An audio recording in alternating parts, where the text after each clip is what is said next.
Desa itu adalah rahimnya negara. Dan kita semua tahu rahim itu adalah milik perempuan.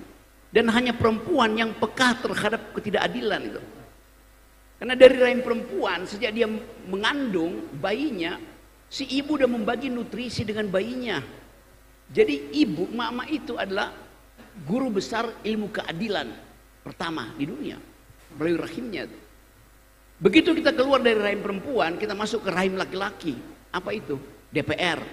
Apa itu? Munas partai. Yang tidak peka pada keadilan. Jadi bayangkan desa yang merawat kehidupan bayi masa depan, begitu bayinya lahir, dia diternakkan di partai politik yang tidak punya perspektif tentang ekologi, tidak punya perspektif tentang justice. Jadi ini iklan petani itu di TV atau di sosial media, ini iklan kalau berbicara tentang petani. Iklan Indonesia itu iklan yang masih setuju pada stigma yang ada. Bagaimana tampilan petani yang ditampilkan dalam iklan itu? Apakah kemudian anak-anak muda gitu ya, kita bawa iklan itu, contoh nih ke SMA, kita tunjukin, kamu jadi petani ya, biar nanti kamu jadi kayak bapak ini. Kita tunjukkan iklannya. Apakah kemudian dia tertarik? Enggak. Ya jelas. Itu seperti kita ya setuju pada stigma tadi. Coba kita lihat iklan Thailand tentang pertanian. Wah, iklan Thailand itu jangan diragukan ya. Itu sudah nomor 1. Bagaimana dia bercerita tentang akan masuk ke dalam sesi simposium. Maka dari itu kami mengundang para narasumber kita untuk dapat naik ke atas panggung. Yang pertama narasumber kita Bapak Dirjen Bina Pemerintahan Desa Kementerian Dalam Negeri. Kami persilakan untuk dapat naik ke atas panggung.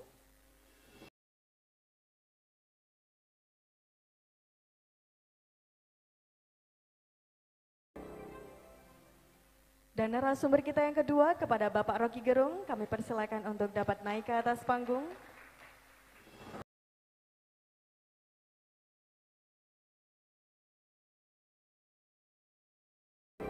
saya naik pematang sawah tadi itu. Baik Bapak. Dan untuk narasumber kita yang ketiga kepada Bapak Sekretaris Daerah Provinsi Jawa Barat, kami persilakan untuk naik ke atas panggung.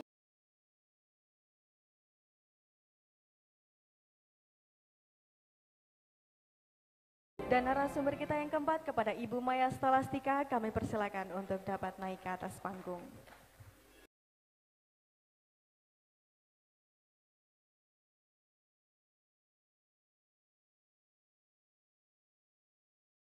Yang pertama saya ingin menyapa dengan hormat Dirjen Pemerintahan Desa Bapak Laude. Gimana kabarnya Bapak? Baik, alhamdulillah. Boleh dong disapa Pak di sini para hadirin. Baik, terima kasih Mbak Mudi. Alhamdulillah baik, dan apresiasi saya kepada seluruh yang hadir di GOR Desa Ciberem Kulon siang hari ini. Kita bersama dari Desa untuk Indonesia. Oke, berikutnya ada sosok akademisi, tak lain dan tak bukan Bung Rocky Gerung. Tepuk tangannya dong yang meriah. Boleh disapa dulu Bung, ini kayaknya semangat banget kalau tadi Bung Rocky datang aja langsung teriak-teriak semuanya. Ya udah pasti itu terjadi. Oke. Ya terima kasih, saya senang di sini dan tadi saya makan tahu.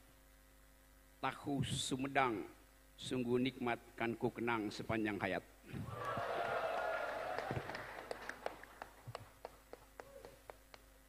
Oke, lalu hadir juga narasumber yang tak kalah spesial di tengah-tengah GOR Ciberem Kulon. Tak lain dan tak bukan Bapak Sekda Jawa Barat. Pak Herman, gimana perasaannya hari ini Bapak? Disapa juga dong para hadirin. Assalamualaikum warahmatullahi wabarakatuh. Sampurasun. Sampurasun. Satu pantun untuk Bapak Ibu. Ya. Ikan hiu naik perosa, makan tomat. Cakep. Ya, kasep dong. Kasep. Oh, kasep. Ini kan di Ciberem. Ikan hiu naik perosa, makan tomat. Kasep. Bapak Ibu, warga desa, I love you so much. Tepuk tangan yang meriah dong. Nggak disangka-sangka itu mantunnya Pak. Dan narasumber yang terakhir, ada seorang petani organik milenial dan merupakan penerima penghargaan 1 Indonesia Award di tahun 2019. Halo Kak Maya Solastika. Selamat sore semuanya, terima kasih banyak. Saya kiriman dari Jawa Timur, jadi datang ke Jawa Barat, dari timur ke barat. Jadi seperti mencari kitab suci begitu ya. Seperti mencari kitab suci ya. Tepuk tangannya yang meriah dong buat keempat narasumber yang udah ada di sini. Oke, ini kayaknya udah nggak sabar ya untuk diskusi. Bung Rocky, ada kata-kata pembuka nggak?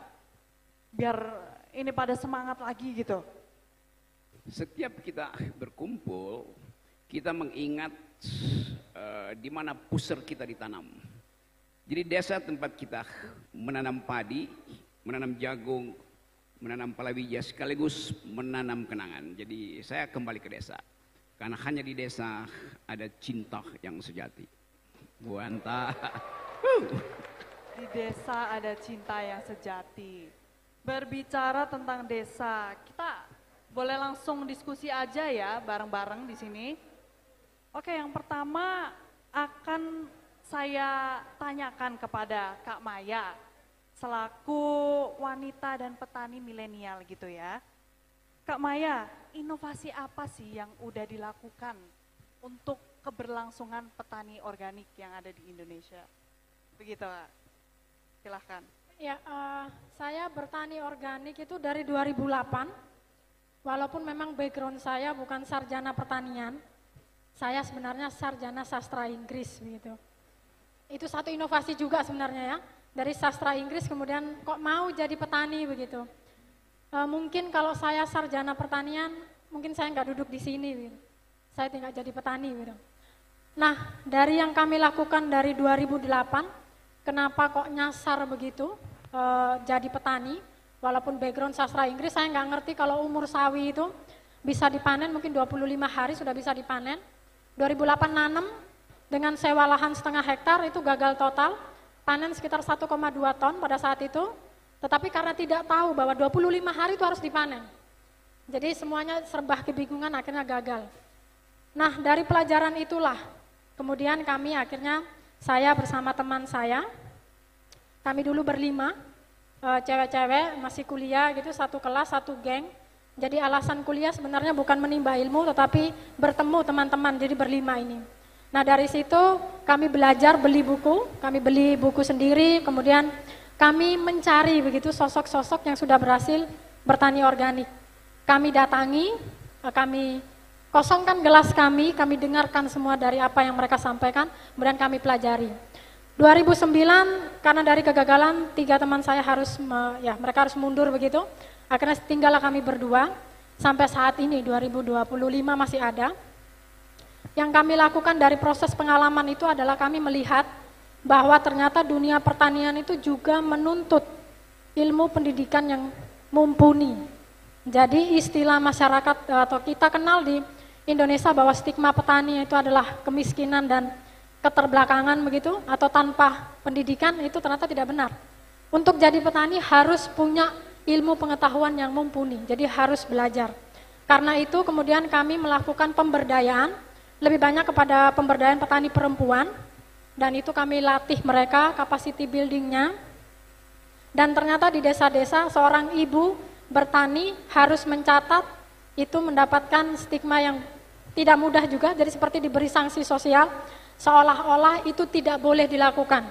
Jadi ketika kami melatih petani kami untuk mendokumentasikan proses pertanian, itu harus didokumentasikan, karena itu akan menjadi data.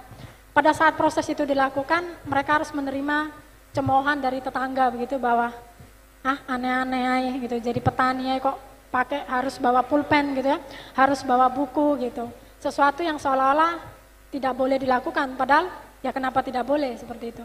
Jadi yang kami lakukan adalah membangun pengetahuan, jadi capacity building dari petani-petani itu, karena dari pengalaman kami, dunia pertanian membutuhkan tingkat pendidikan dan ilmu pengetahuan yang mumpuni. Jadi Kak Maya ini merasa, dan memang menjadi petani itu perlu ilmu yang tinggi ya, perlu ilmu yang tinggi dan ingin mematahkan stigma petani itu bukan pekerjaan yang rendah gitu, yang bukan menjadi impian. Nah, dari platformnya Kak Maya sendiri, udah seberapa banyak sih yang diberi edukasi tentang petani organik ini? Begitu, seberapa jauh? Ya. Silakan Kak. Dari brand kami itu 12 Organic. Jadi 12 Organic itu adalah kebangkitan kedua kami di tahun 2012. Bahasa Inggris 12 gitu, biar ada bau-bau bahasa Inggrisnya gitu ya. 2012 itu pertaruhan kembali karena ternyata ketika kami mulai sampai di tahun 2010-2011 itu ya harus gagal. Sehingga di tahun 2012 ketika kami mulai lagi itu seperti bertaruh lagi apakah akan berhasil atau tidak. Nah, pada proses kemudian bagaimana kami mendeliverkan pengetahuan dan pengalaman itu, kalau bisa dibilang tidak hanya di Jawa Timur saja, tetapi juga ada teman-teman dari Manado begitu yang mereka belajar, kemudian teman-teman dari Sumatera, rata-rata anak muda ketika melihat di sosial media, ketika kemudian saya datang ke tempat mereka, itu sedikit menginspirasi mereka untuk kemudian mau tertarik gitu menjadi petani, seperti itu. Jadi platform 12 Organic Brand ini ingin mengedukasi ya, bahkan sudah mengedukasi bukan hanya di Jawa Timur saja, tapi bahkan seluruh Nusantara, begitu ya Kak Maya.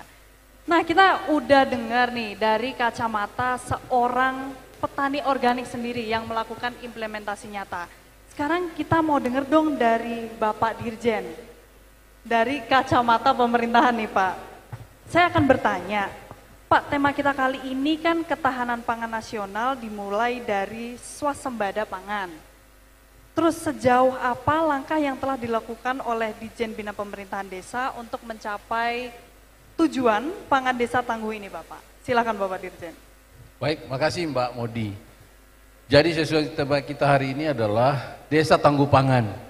Kalau setiap desa pangannya tangguh, artinya ada keterjangkauan, ada ketersediaan dan konsumsinya, kira-kira begitu. Nah, kita harapkan ini di desa dulu memadai. Di desa memadai sebetulnya apa persoalannya? Ternyata kalau misalnya kayak di Sumedang ini 270 desa. Kita lakukan pemetaan.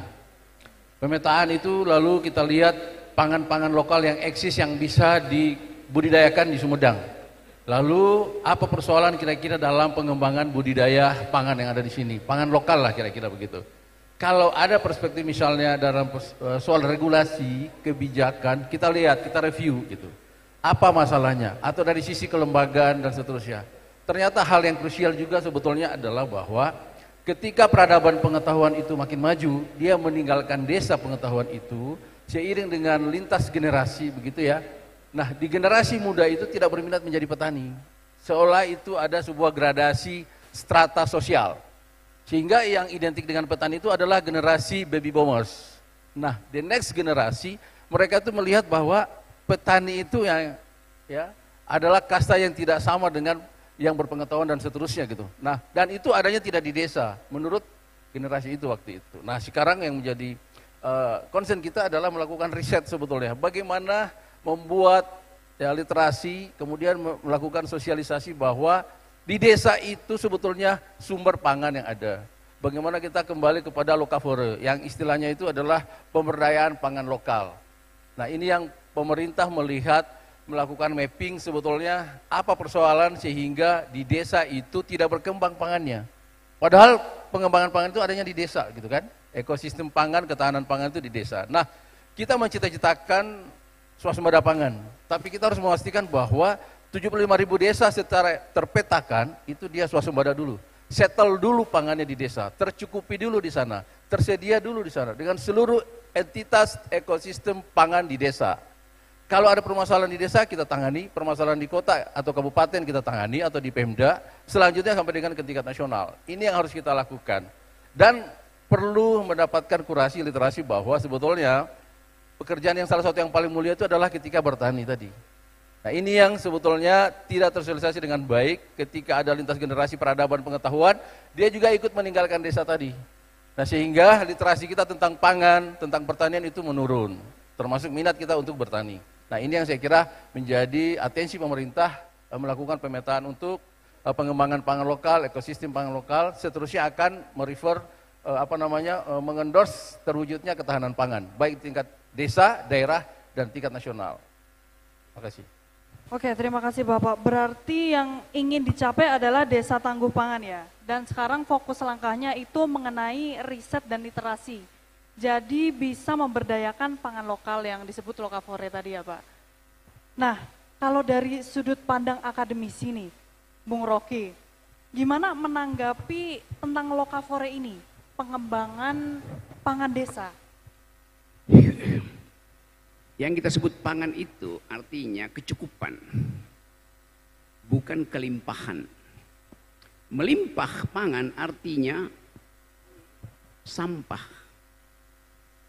Jadi kita sebut kecukupan pangan. Di Amerika itu lebih banyak orang keluarin sampah dari kulkasnya ketimbang apa yang dimasukin itu. Di situ ada kelimpahan pangan. Tetapi bagi Indonesia yang kita tahu bahwa bumi ini menyediakan segala hal, konsep utamanya adalah disparitas pangan. Itu yang lebih penting karena pencernaan kita tidak sama dengan orang barat. Kita dibiasakan untuk mencerna apa aja yang disediakan oleh bumi, bahkan yang belum dimasak. Jadi sekali lagi buat saya ada hal yang harus dipertahankan, yaitu kultur makan, bukan kultur untuk membeli itu. Jadi kultur makan itu dihasilkan dari halaman. Nah karena itu penguatan awal mestinya mulai dari halaman. Dari halaman pindah ke dapur, dari dapur pindah ke piring. Kan itu dasarnya itu. Kalau kita balik pada apa yang disebut local genius atau ya kearifan lokal. Tapi yang lebih penting adalah genius kita untuk memilih tanaman. Di dunia begitu banyak riset yang memungkinkan kita tinggal beli 2 kapsul lalu kebutuhan energi kita terpenuhi. Kita tinggal 2 butir suplemen lalu terpenuhi. Tetapi kita tidak bertemu dengan alam. Makan artinya bertemu dengan alam. Misalnya di sini ada banyak hasil bumi itu. Kenapa nggak ada petek di situ misalnya? Ya karena petek bau itu. Buat orang kota petek itu bau. Tetapi buat orang desa petek itu lebih wangi dari Chanel No. 9. Pasti. Bau bekicot di sawah itu dianggap menyengat. Buat saya, parfum seorang selebritis yang tidak paham tentang cara pakai parfum lebih menyengat dari bau bekicot. Kan kita tahu bagaimana orang pamer tentang kemewahan, tapi dia bahkan pakai parfum pun dia nggak tahu. Parfum itu harus dipakai dari jarak 30 cm supaya parfum itu ada alkohol. Kalau Anda pakai parfum 5 cm dari kulit, yang tiba lebih dahulu di kulit adalah alkohol. Kulitnya terbakar, baru parfumnya masuk. Baunya sengit-singit. Jadi kadang-kala pelajaran itu juga yang mesti kita tanamkan pada anak-anak muda di desa. Karena anak muda desa itu berebut parfum tuh. Skincare hidup di mana-mana tuh. Padahal sebetulnya skincare yang paling bagus adalah lumpur yang disediakan oleh alam. Jadi itu yang kita sebut bantuan teknologi untuk meriset. Yang saya khawatirkan adalah desa-desa yang secara digital literarinya itu bagus, tetapi sekarang ada upaya pemerintah untuk menghalangi atau menghambat penggunaan medsos yang bakal tiba di Sumedang, tiba di semua desa terhadap anak-anak di bawah 15 tahun. Di Australia udah ada semacam aturan bahwa anak di bawah 12 tahun, di bawah 15 tahun, bahkan di bawah 12 tahun tidak boleh main medsos. Sekarang kita lihat di desa-desa, anak itu mengakses informasi lewat medsos. Akibatnya otaknya terhubung dengan kota, padahal kakinya ada di sawah. Nah paradoks-paradoks ini saya kira yang mesti dibuat bagus, supaya kita tahu bahwa desa itu ada tempat kita kembali.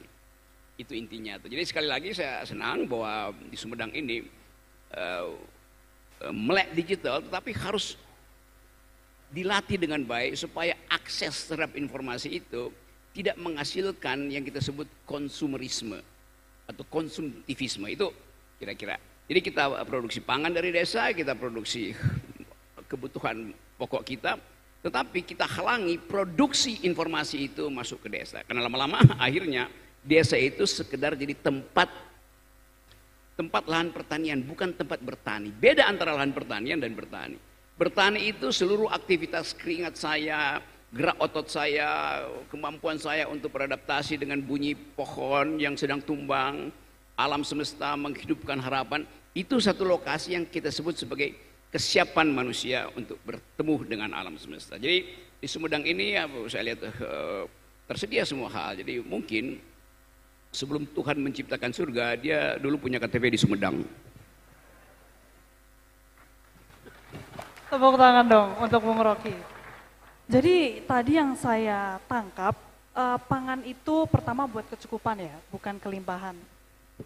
Kecukupan tuh. Jadi konsep berkecukupan artinya yang dibutuhkan oleh tubuh biologis kita dipenuhi oleh alam. Yang berlebihan itu pasti jadi sampah. Kan itu prinsipnya kan. Kita makan untuk sesuatu yang menghidupkan harapan, wah besok kita akan makan tuh. Tapi kalau kita berpikir kita makan hari ini supaya minggu depan kita masih ada makan, maka kita timbun makanan. Begitu timbun makanan, fermentasi terjadi dalam 24 jam, dia langsung jadi sampah tuh. Nah itu pengaturan itu bisa dibantu oleh teknologi itu. Wah, jumlah energi, kalori kita, protein, berapa, supaya kita tidak mengambil melebihi yang disediakan oleh bumi. Nah sekarang ada food estate macam-macam, tapi saya termasuk orang yang pengkritik food estate itu. Karena itu semacam arogansi terhadap alam itu. Alam memberi kita kesempatan untuk menikmati dengan cara yang beradab, tapi food estate itu bumi dipupuk segala macam tuh, dipakai teknologi dan berlebihan akhirnya tuh. Padahal misalnya pemerintah memang menginginkan ada stok pangan yang tersedia. Tetapi kalau stok pangan itu diwujudkan dengan cara merusak alam, maka alam akan marah pada kita kan. Saya tahu bahwa pemerintahan Pak Presiden Prabowo berupaya untuk menyiapkan kondisi dasar supaya ada ketersediaan pangan, ada ketersediaan protein. Tetapi sekali lagi kita tahu bahwa Indonesia punya begitu banyak varietas pangan, itu bukan beras aja tuh. Jadi mungkin itu yang bisa diunggulkan. Kita sibuk bikin food estate di Papua dan akan ada 20 juta hektar akan dibabat hutan itu. Sementara 2 jam terbang dari Papua ke arah Darwin, di situ ada, Darwin itu adalah negara bagian paling utara dari Australia. 2 jam terbang dari Papua, kita tiba di Darwin ada penelitian tentang sagu. Lama-lama bahannya nggak ada karena sagunya dipapas di Papua kan. Jadi yang saya sebut sebagai keanekaragaman pangan itu lebih penting daripada satu monokultur pangan. Jadi kita juga mulai menganggap bahwa ya makan nasi itu kan ya kebutuhan orang kota tuh. Ya sedikit-sedikit kita boleh makan nasi. Tapi dari tadi saya makan hal-hal yang sebetulnya ditumbuhkan dari halaman rumah mak-mak. Tidak mungkin padi itu dari halaman rumah. Tapi pangan yang tersedia di kita itu didasarkan pada keinginan kita untuk menghemat energi produktivitas kita sambil membayangkan bahwa hidup sehat itu adalah pertaruhan peradaban. Oke, boleh tepuk tangannya dong untuk Bung Rocky. Nah, jadi tadi itu salah satu untuk menikmati alam itu dengan memanfaatkan apa yang ada di alam. Jadi bukan menimbun gitu ya, Bung Rocky. Kalau menimbun itu tadi katanya sifat konsumerisme. Jadi bagaimana Bung, pemerintah itu bisa mengurangi dan menghilangkan kultur itu, Bung? Karena memang sekarang ini tidak bisa disangkal, nyatanya kecepatan penyebaran informasi itu memang sulit untuk ditahan gitu. Tadi ada berita Pak Prabowo bertemu dengan Menteri Informasi Digital itu untuk mengatur kualitas informasi yang tiba, terutama pada anak-anak muda. Kan kita tidak lihat lagi, ada kecepatan berpikir anak-anak muda itu, kalau dia nggak mampu berpikir cepat, dia tanya pada ChatGPT itu. Kalau dia tak mampu untuk berpikir mendalam, dia berupaya untuk mencari tahu. Nah sebaiknya kita ingin supaya anak-anak muda ini memproduksi kuriositas, supaya kalau dia bertanya ke artificial intelligence, betul-betul pertanyaannya mendalam. Yang kita sebut ChatGPT itu semacam tempat dikumpulkannya problem. Jadi kalau problem yang kita tanyakan, problem yang dangkal-dangkal, lama-lama ChatGPT bilang, oh ya Jawa Barat itu pertanyaannya dangkal. Itu artinya manusianya dangkal juga tuh.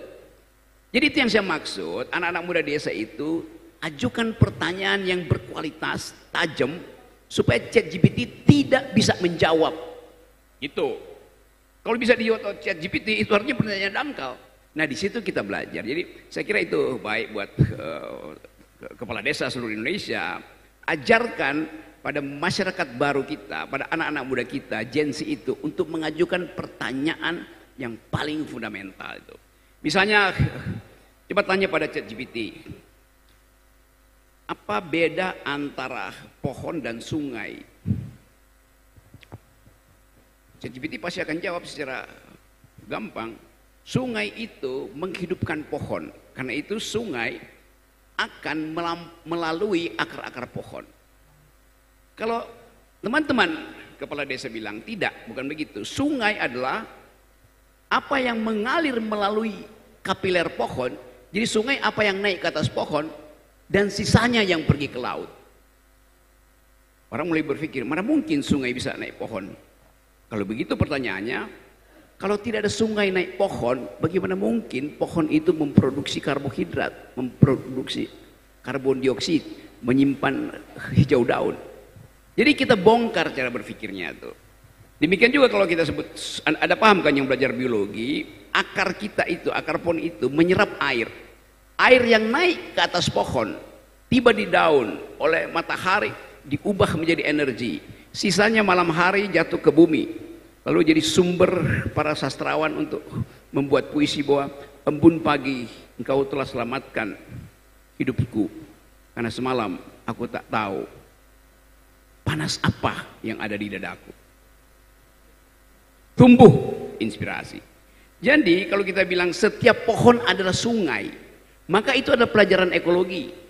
Memotong pohon artinya membendung sungai. Kan begitu cara berpikirnya, yang tidak diajarkan di sekolah-sekolah. Tapi justru dengan itu kita provokasi millennials ini untuk berpikir alternatif. Saya kira itu yang penting, dan saya tahu bahwa kita kerajingan artificial intelligence, kita kerajingan kuota untuk main internet, tetapi sekali lagi kita harus memanfaatkan itu untuk menumbuhkan pengetahuan-pengetahuan baru, termasuk pengetahuan-pengetahuan yang timbul dari. Kalau saya misalnya jadi petani, artinya saya melatih kesabaran saya untuk menunggu panen.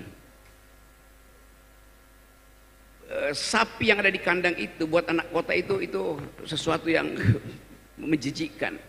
Tapi kalau diterangkan pada mereka bahwa Anda minum susu yang Anda beli di supermarket datang dari sapi di desa Sumedang, anak-anak kota itu mulai berpikir, oke, kalau begitu asal usul saya adalah desa di mana becek dan kotoran itu bukan dianggap sebagai sesuatu yang menjijikkan tuh. Saya kasih contoh, misalnya satu waktu saya naik ke gunung di Himalaya di ketinggian kira-kira 5.000-6.000 meter, saya kedinginan dan tidak ada persiapan apapun. Suhu minus 20, kecepatan angin 90 tuh, pasti mati. Kebetulan di sekitar situ ada kandang-kandang sapi itu, yang namanya yak, binatang endemi di pergunungan Himalaya. Saya kumpulkan kotoran sapi itu karena saya tahu pengetahuan bahwa kotoran sapi itu adalah biomasa, dia memproduksi panas. Jadi saya kumpulkan aja kotoran sapi, masukin ke tenda, tidur di atas kotoran sapi. Itu cara menyelamatkan hidup.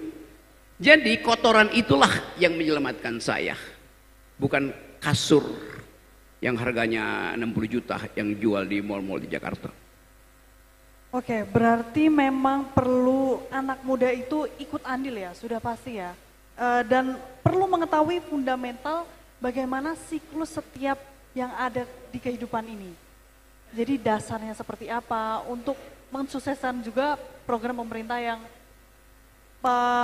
mendukung ketahanan pangan lokal. Ya, saya percaya bahwa kalau kita bikin kampanye, kampanye itu mesti melibatkan mereka yang akan menghasilkan bonus demografi di 2025. Kan seolah-olah bonus demografi itu ada pertandingan antara anak-anak muda Jakarta dengan anak muda Kuala Lumpur, anak muda Kuala Lumpur dengan anak muda Hanoi. Apa yang mereka pertandingkan? Ya startup.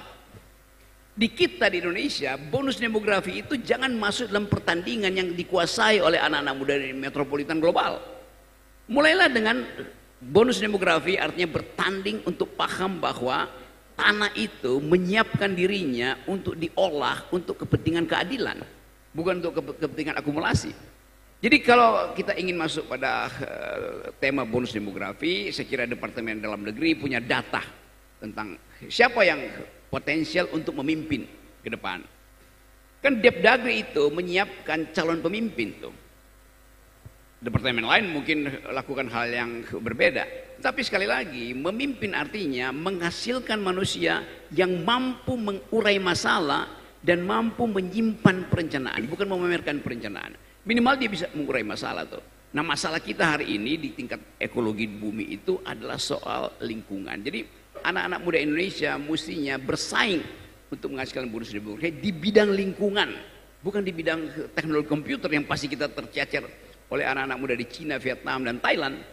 Jadi harus ada segmen, termasuk di dalamnya untuk menyiapkan daya tahan pangan kita tuh, dan menyiapkan anak-anak muda yang paham tentang ecological footprint, do speak environmental ethics. Itu artinya mempersiapkan kita untuk paham bahwa kita punya daya tahan pangan karena kita mengerti hubungan antara manusia, padi, duren, dan tanah.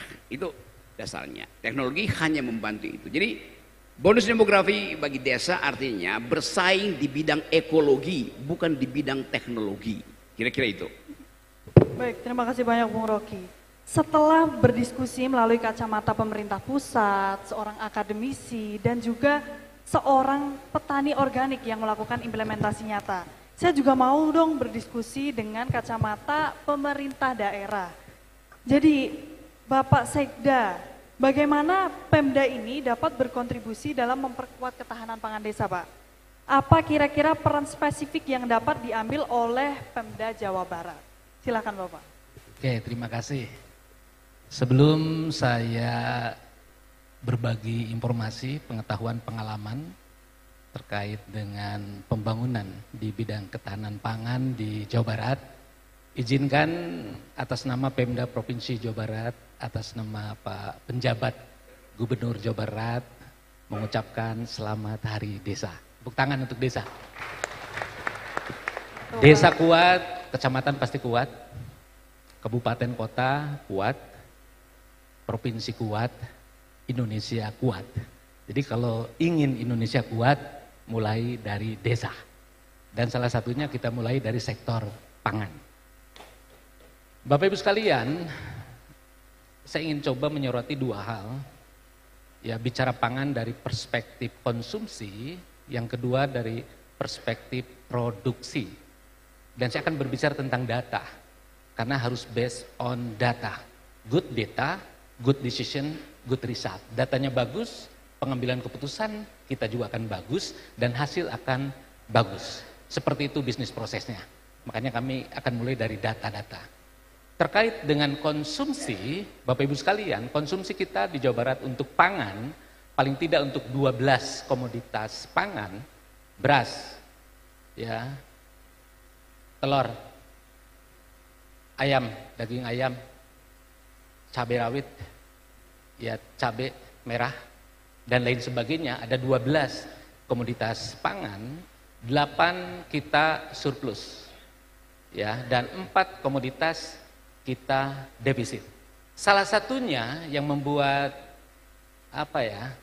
sedih begitu sebagai orang desa, karena saya juga Pak Rocky, Pak Dirjen dari desa, saya dari Situraja, asli Sumedang, yakni komoditas cabai rawit, yang sejatinya kalau merujuk yang sampaikan Pak Rocky tadi, itu bisa mulai dari halaman, sangat sederhana, sangat mudah, tidak ada pabrik hese kalau kata orang Sumedang. Ya, cabai rawit konsumsi di Jawa Barat per tahun adalah 42.000 ton. Ya, konsumsinya, produksinya itu baru 35.000 ton. Berarti kita defisit 7.000 ton. Ya. Silakan dihitung berapa? Ya, per tahun kurang lebih 329 miliar. Hanya untuk konsumsi cabai rawit, yang sebetulnya kita bisa bicara tentang kedaulatan pangan mulai dari hal yang kecil, daulat cengek, daulat cabai rawit. Pertanyaannya, siap tidak desa? Siap tidak kita semuanya untuk daulah, ya, mandiri bidang pangan mulai dari cabai rawit saja. Bapak Ibu, saya mencoba ngobrol dengan ratusan, bahkan mungkin sudah ribuan ibu-ibu. Karena berbicara cabai rawit, berbicara dapur, itu berbicara ibu-ibu. Ya termasuk nyonya, Inung Budak juga hadirin di sini. Karena yang dibicarakan urusan pangan ini, katanya penting, jadi hadir langsung. Bapak Ibu ternyata, ya saya coba cek-recek di beberapa kabupaten, konsumsi cabai rawit, ya bawang daun dan lain sebagainya, tiap hari tidak kurang dari Rp5.000. Rp5.000 dikali 30 satu bulan, Rp150.000 hanya untuk konsumsi cabai rawit. Satu desa itu tidak kurang dari 1.000 umpi, tidak kurang dari 1.000 kakak. Faktanya ada yang 2.000, 3.000, bahkan ada yang 5.000 kakak. Kita ambil yang kecilnya aja, 1.000 kakak. 1.000 kali 150.000 konsumsi rumah tangga di kita per desa 150 juta per bulan. Kali 12, 1,8 miliar. Dana desa saja hanya 1 miliar. Apabila ibu-ibu di desa menanam ya cabai rawit di halaman rumah, ya maksakeun maneh cikaracak ninggang batu laun-laun jadi legok. Mun kayang tangtu pareng, manjada wajada. Nanti kita lihat bagaimana desa Ciberem ya mulai bisa mengedukasi sehingga warga masyarakatnya punya nyali untuk ya tadi menanam cabai rawit di halaman rumahnya masing-masing. Tepuk tangan untuk Pak Kades Ciberem Kulon ya. Dan itu salah satu kenapa desa ini menjadi lokus untuk Hari Desa tahun 2025 ini. 1,8 Pak. Saya coba kalikan jumlah desa di Jawa Barat itu ada 5.311 desa. Hanya untuk Jawa Barat kita bisa nabung 1 tahun 9,5 triliun. Hanya dari cabai rawit. Dengan asumsi kebutuhan rumah tangga untuk cabai rawit ngambil dari halaman dan uang yang 5.000 disimpan di kenceleng. Uang yang 5.000 ditabung, maka akan terkumpul satu desa 1,8 miliar. Gila enggak? Luar biasa Bapak Ibu. Tapi pertanyaannya, berapa desa yang aware dengan penguatan pangan? Ya. Berapa banyak di antara kita yang memberikan perhatian terhadap pentingnya penguatan pangan? Dan dimulai dari hal-hal yang kecil, mulai dari halaman kita. Saya diskusi dengan ibu-ibu. Ibu, bisa enggak ibu nanam cabai rawit? Pak, saya punya ayam. Atau udah punya ayam kalau bahasa Sundanya. Ibu kan bisa pakai pagar halamannya. Ayamnya bisa masuk ke dalam pagar karena nakal, Pak. Atau udah lagi. Ibu kan bisa dipakai karatan, pakai bambu dikatasin atau digantung. Ya. Pak, ayamnya bisa terbang. Susah. Ini masalah mental model Bapak Ibu. Jadi sejatinya kita bisa mulai bukan dari APBD, dari komitmen kita kemudian mengedukasi masyarakat ya agar punya kepedulian terhadap pangan ini. Dan mulai dari cabai rawit. Karena ibu-ibu berdasarkan riset kami kalau sudah nanam cengek tidak mungkin tunggal cengek, pasti ada bawang daun. Ya pasti ada bawang merah, pasti ada seledri dan lain sebagainya. Dan kalau itu kita lakukan terstruktur, masif ya dan sistemik TSM, ini kan dahsyat. Dan tidak perlu pakai APBD, tidak perlu pakai APBN. Ada mobil pakai mobil, tidak ada mobil pakai motor, tidak ada motor pakai sepeda, tidak ada sepeda pakai kaki. Apa susahnya? Ini kan masalah komitmen, mau apa tidak, kuncinya itu Bapak Ibu. Percuma kita diskusi panjang lebar kalau kita tidak punya nyali untuk melakukan hal-hal yang kecil. Kami sedang mengikhtiarkannya. Dan Hari Desa ini bagi kami Jawa Barat adalah momentum. Ya Bapak Ibu kepala desa, perangkat desa, ayo, mudah kok. Hanya memang harus berulang-ulang. Ya, harus berulang-ulang. Mungkin 1 kali edukasi tidak cukup, bahkan 10 kali aja tidak cukup. Kalau perlu 100 kali kita edukasi. Kata Socrates, tidak ada yang unggul, yang ada adalah repetition. Siapa yang mengulang-ulang, dia yang akan sukses. Itu saya kira salah satu yang kami lakukan. Saya berbicara cabai rawit kemana-mana. Kalau di Sunda namanya cengek.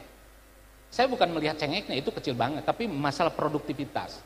Dan hari ini kita kekeringan terkait dengan produktivitas. Itu Bapak Ibu satu perspektif. dari sisi konsumsi. Yang bisa kita selesaikan mulai dari beranda rumah kita, mulai dari halaman rumah kita. Yang kedua dari sisi produksi. Bapak Ibu, dari 12 komoditas yang paling krusial adalah beras.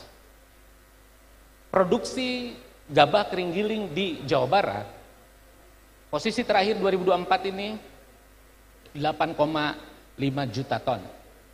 Tahun sebelumnya 9,1 juta ton. Ada pengurangan 600.000 ton. Tentu ini sinyal kuat bagi kami untuk melakukan konsolidasi. Kenapa ada penurunan produksi pangan khususnya gabah kering giling ya menjadi 8,5 juta ton atau ekivalen kurang lebih 4,1 juta ton beras. Ternyata salah satunya Bapak Ibu 4 tahun terakhir terjadi pengurangan lahan sawah dilindungi. LSD kita berkurang. Ya, dari 4 tahun yang lalu kurang lebih 928.000 hektar, sekarang tinggal 916.000 hektar. 12.000 hektar kita berkurang. 1 tahunnya 3.000 hektar berkurang. Ini saya kira persoalan yang ya kita semua harus bahu-membahu. Bagaimana dengan penataan ruang, bagaimana dengan pemanfaatan ruang, termasuk pengendalian ruang. Kalau itu lahan sawah dilindungi, ya udah konsisten. Jangan cari cara yang ujungnya untuk menjustifikasi akhirnya sawah berubah fungsi. Maju itu apa sih? Maju itu apakah banyak beton di sana sini? Saya kira tidak demikian. Kalau kata Prabu Siliwangi, yang namanya maju itu pakena gawe rahayu paken hebel jaya di buana. Pakena kerta bener paken nanjer juritan. Maju itu adalah pada saat kita sejahtera dan maju itu pada saat kita bahagia. Sederhana sekali. Kalau dalam bahasa Jawa Barat namanya gemah ripah repe rapih, sejahtera dan bahagia. Dan itu harus mulai dari rumah dan itu harus mulai dari desa dan salah satunya adalah pangan. Siapa daulat pangan, siapa yang kuat pangannya, dia yang akan eksis. Apalagi sekarang Pak Rocky menyampaikan kita mendapatkan bonus demografi.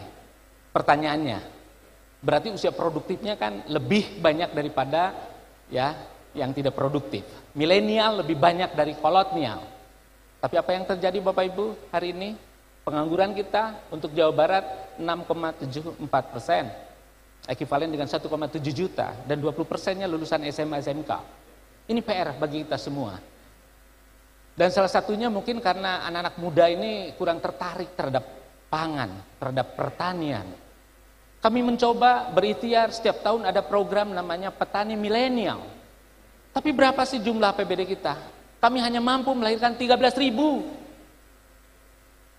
Sementara petani yang resign karena usia dan lain sebagainya mungkin lebih dari itu. Ini darurat Bapak Ibu. Dan ini harus mulai dari desa. Saya sangat yakin itu. Kalau desa sudah bergerak, tidak ada hal yang tidak mungkin. Dan itu adalah Bapak Ibu sekalian. Keprok buat teman-teman di desa. Dan kami apresiasi ke teman-teman di Kementerian Dalam Negeri, Pak Dirjen ya, yang menginisiasi Hari Desa. Ya kebetulan saya sendiri berangkat dari desa, pernah tugas di desa, ya jadi luar biasa. Apalagi dalam perspektif pemerintahan, sebetulnya kan pembangunan ini agregasi. Nggak ada Superman, yang ada adalah super team. Jadi kalau Jabar ingin hebat, mulai dari kabupaten karena agregat. Jabar itu agregat dari kabupaten kota. Dan kabupaten kota agregat dari kecamatan. Dan kecamatan agregat dari desa. Lagi-lagi yang tadi, desa kuat, pasti Jawa Barat kuat. Dan pasti pada akhirnya Indonesia kuat. Ujungnya kita bisa mewujudkan Indonesia emas tahun 2045. Insya Allah. Dari desa. Dari yang kelihatannya sederhana. Tapi jangan main-main Bapak Ibu. Saya sangat yakin kita bisa mewujudkan Indonesia emas 2045. Di mana kita akan menjadi negara maju, salah satu negara maju, the big four developed country 2045. Ya, negara pertama Cina, negara majunya itu nanti 2045, yang kedua India, yang ketiga United States, Amerika itu nanti hanya ketiga aja, dan keempatnya Indonesia.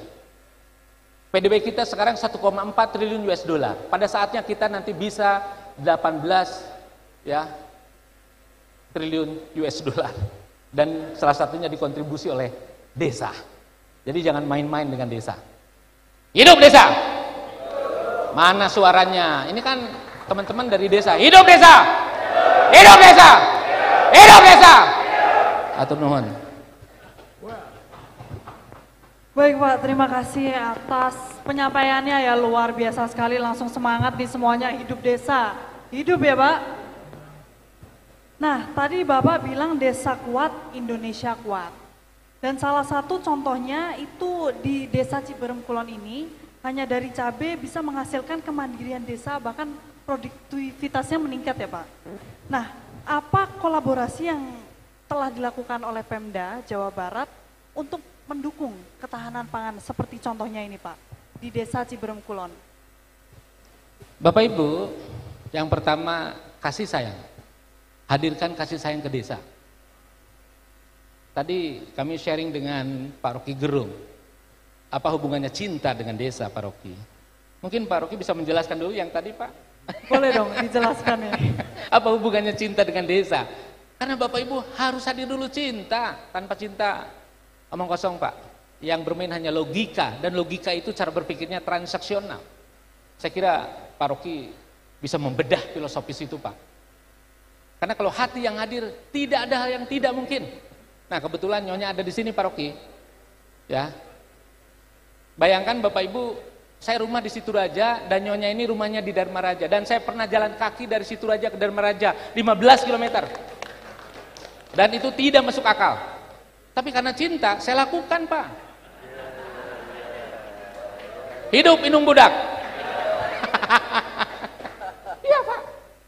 Saya kira kalau cinta hadir, ya insya Allah dana desa 1 miliar itu gede banget.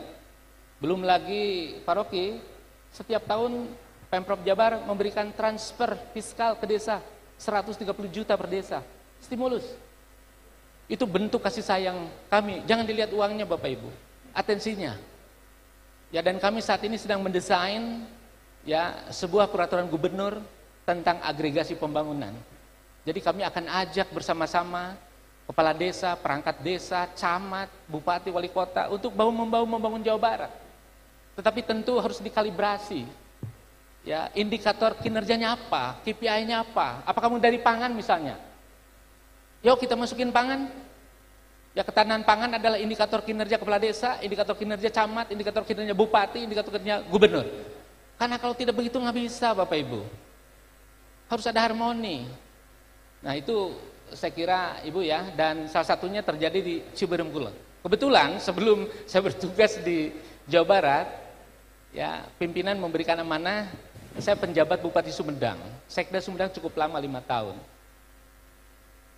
Dan kami tahu persis apa yang terjadi di desa-desa di Sumedang. Ada 270 desa, ada 7 kelurahan. Salah satunya Ciberem Kulon. Bapak Ibu, mungkin sekilas ini desa sederhana. Tapi layanannya di sini sudah digital, Pak. Pak Rocky kalau ingin membuat nomor induk berusaha, NIB 10 menit selesai. Ada 18 surat keterangan yang bisa Bapak Ibu akses dari manapun. Orang Ciberem Kulon ingin mendapatkan layanan surat keterangan domisili misalnya, bisa digital signature Pak Dirjen. Jadi kepala desanya bisa ke sana kemari, tapi layanan tetap berjalan. Makanya perlu digital satu sisi, tapi di sisi yang lain juga tentu tidak jangan sampai lepas dari budaya. Itu saya kira beberapa contoh ya. Jadi ke sana kemari, apabila cinta hadir, ya urusan pangan tidak sulit, tidak ada pabrik hese, bahkan lebih jauhnya juga kita bisa mendorong juga transformasi digital. Dan sebetulnya Bapak Ibu kalau dengan smart farming misalnya, itu kan luar biasa. Bagaimana kita bisa komunikasi, bisa bercengkrama dengan tanaman, bisa bercengkrama dengan tanah. Ya karena pakai chip. Apabila tanah perlu air ya siram, apabila perlu pupuk ya tinggal dikasih pupuk. Pupuknya pupuk apa? Itu kan bisa diikhtiarkan dengan teknologi informasi. Jadi yang harus kita lakukan, pangan ini satu sisi hadirkan cinta, ya hadirkan budaya, karena dalam budaya ada cinta, kemudian hadirkan juga teknologi. Bapak Ibu nanti bisa melihat setelah sharing ini di samping ada namanya kebun desa, dan yang mengelolanya ibu-ibu kelompok wanita tani. Ya saya apresiasi ke Bapak Ibu Kepala Desa ya di Kabupaten Sumedang. Sekali lagi tepuk tangan untuk Bapak Ibu sekalian. Dan perlu kami laporkan kepada Bapak Ibu, Bu Sekda ya, Bu Sekda bagian di dalamnya, desa-desa di Sumedang sekarang semuanya statusnya sudah desa mandiri. Salah satu kabupaten di Jawa Barat bahkan di Indonesia yang desa-desanya sudah mandiri ya Sumedang. Ya. Ya tentu masih banyak kekurangan, tapi paling tidak ya Sumedang, lebih khususnya lagi Ciberem, Kulon ini sudah one step ahead. Mudah-mudahan bisa memotivasi, menginspirasi warga desa lainnya dari berbagai pelosok tanah air. Tentu nanti kami juga akan belajar ke yang lain, karena tidak ada yang sempurna, ya yang ada adalah saling mengisi satu dengan yang lainnya. Kurang lebih seperti itu, hadirkan cinta, kemudian dorong dengan teknologi. Terima kasih Bapak. Berarti kolaborasi cinta, budaya, dan teknologi ya, itu yang sudah dilakukan oleh Pemprov Jawa Barat ya? Ya, dengan budaya kita bisa membumi, dengan teknologi kita bisa melangit. Konsepnya sederhana aja. Keren Bapak. Dan sekarang semua desa di Sumedang sudah menjadi desa mandiri. Ya. Luar biasa sekali. Boleh tepuk tangannya dong untuk Sumedang. Nah tadi Bapak juga mention, Pemprov Jawa Barat itu udah bikin program namanya Petani Milenial Pak. Tapi yang berhasil hanya 13.000. Nah sekarang ini sudah ada petani milenialnya sendiri Pak. Jadi bisa di-sharing nggak Kak Maya? Apa tantangan menjadi petani milenial kok bisa? Oke. Ada jumlah yang sedikit seperti itu. Oke, yang pertama terkait metodologinya akan kami perbaiki. Insya Allah di 2025 ini skemanya kita akan rubah. Tempo hari kan Pemprov langsung melatih. Saya tanya ke teman-teman di kepala dinas, berapa uang yang Anda miliki, berapa orang kru ya yang bisa membackup program ini? Saya kira akan terbatas sekali.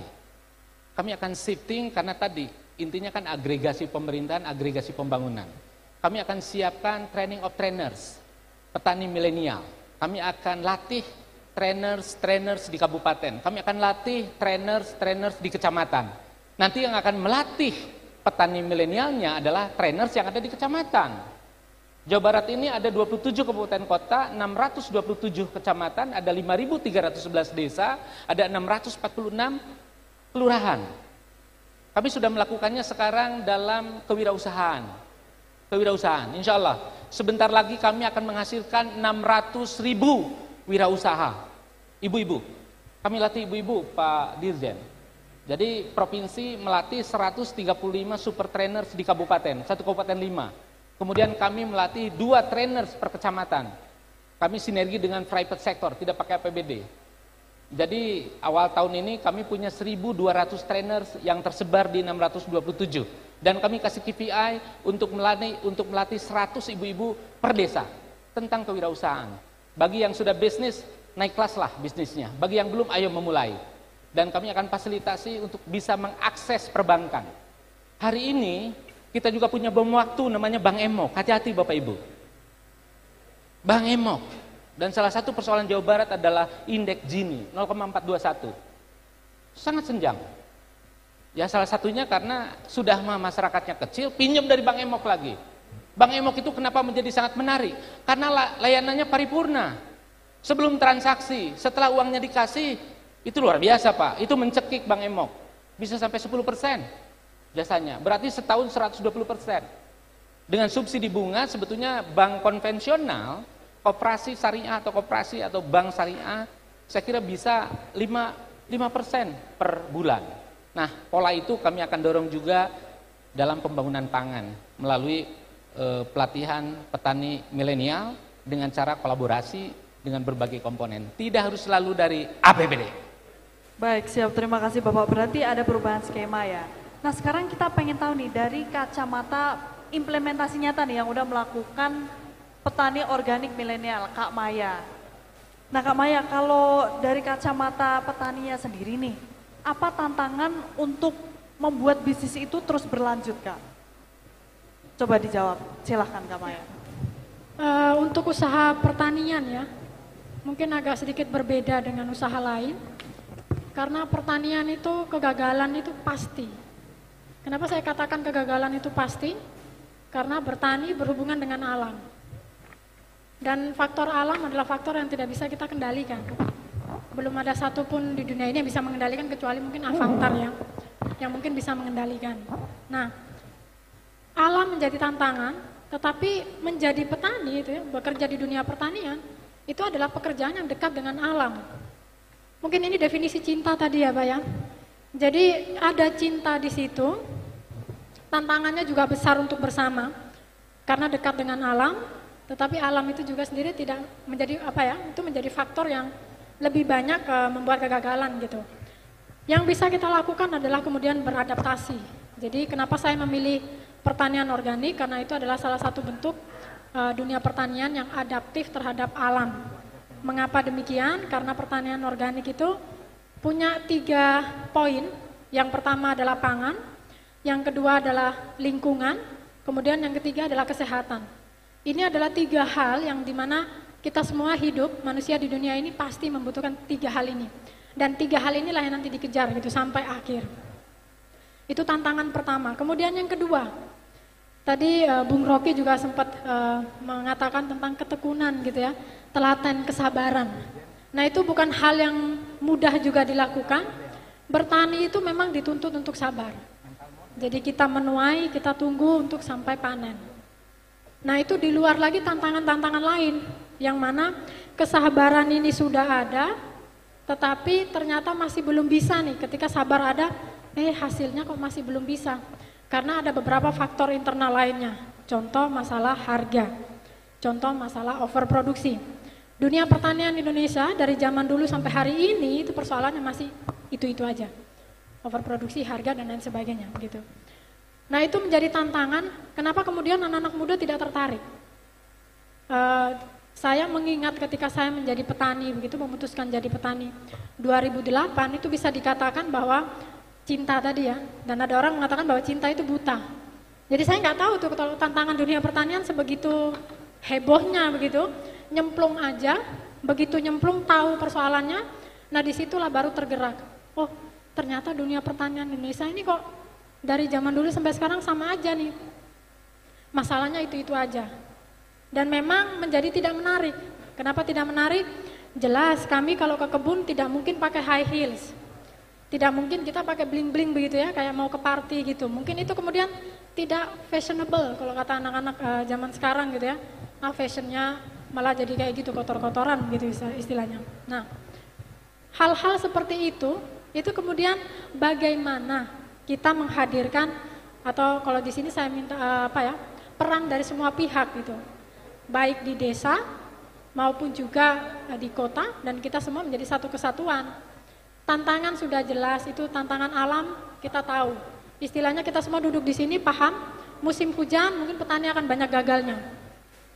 Musim hujan itu terbatas tanaman yang bisa ditanam petani. Paling petani nanam jagung, nanam padi gitu, nanam singkong yang tidak usah dipelihara atau nanti membutuhkan air. Nah, tanaman-tanaman yang nilai ekonomisnya tinggi itu tidak bisa ditanam di musim hujan. Dia ditanamnya di musim setelah musim hujan. Jadi antara musim hujan ke kemarau atau kemarau ke musim hujan, seperti itu. Dari kolaborasi yang ingin saya sampaikan di sini, kenapa anak muda? Jadi pertanyaan kenapa di sini sebenarnya bukan anak mudanya, tetapi lebih kembali pada kita semua. Kenapa kita sendiri tidak percaya bahwa dunia pertanian itu yang kita butuhkan, tetapi kita sendiri nggak percaya bahwa itu memberikan hidup. Tantangan yang begitu besar, sementara tidak ada kepastian ada masa depan. Ini kita tidak berbicara kepastian mendapatkan hasil dari sebuah usaha pertanian ya, tetapi bagaimana stigma. Jadi peran-peran penting itu baik internal maupun eksternal. Kalau kita bicara ketahanan pangan desa, kita berbicara juga tentang bagaimana keluarga. Apakah ada keluarga di desa yang memang mau merelakan anaknya jadi petani? Itu dulu kemudian jadi pertanyaannya ya. Apakah mau anaknya kemudian jadi petani? Nah apabila kemudian kita semua yakin bahwa ketahanan pangan itu adalah kebutuhan kita bersama, harusnya kita sama-sama mendukung. Ketika saya memutuskan jadi petani, stigma yang saya dapatkan, bahkan dari keluarga sekalipun, itu mengatakan dipikirnya stres. Mungkin ini patah hati begitu jadi stres, ini nggak ada masa depannya, kenapa ini anak lulus kuliah kok jadi petani, hidup di desa begitu. Nah itu adalah salah satu hal yang cukup menjadi tantangan terberat juga, karena tadi keyakinan kita nggak ada. Kita yakin butuh makan, semua orang butuh makan gitu. Kita yakin bahwa ketahanan pangan itu harus ada, tetapi kita semua tidak pernah atau sulitlah merelakan bahwa dunia pertanian memberikan kehidupan atau masa depan yang baik bagi anak-anak muda atau generasi yang mendatang. Gitu. Baik, terima kasih Kak Maya. Berarti salah satu faktor kegagalan ya, itu kepastiannya. Kegagalan itu kepastian. Dan salah satu faktornya adalah faktor alam. Dan juga ketekunan itu yang menjadi salah satu tantangan bagaimana bisa kita berlanjut dan tekun gitu. Gitu ya berarti. Nah, di sini sepertinya muka-muka para hadirin udah banyak yang mau ditanyakan nih. Jadi habis ini kita akan lanjut ke sesi Q&A, sesi tanya jawab teknisnya. Nanti ada tiga orang dalam segmen pertama. Jadi langsung angkat tangan yang mau bertanya dan langsung dijawab juga oleh para narasumber kita. Baik, silahkan jika ada yang mau bertanya. Baik Bapak, Bapak yang baju merah. Boleh diperkenalkan nama, dari desa mana Pak, dan pertanyaannya.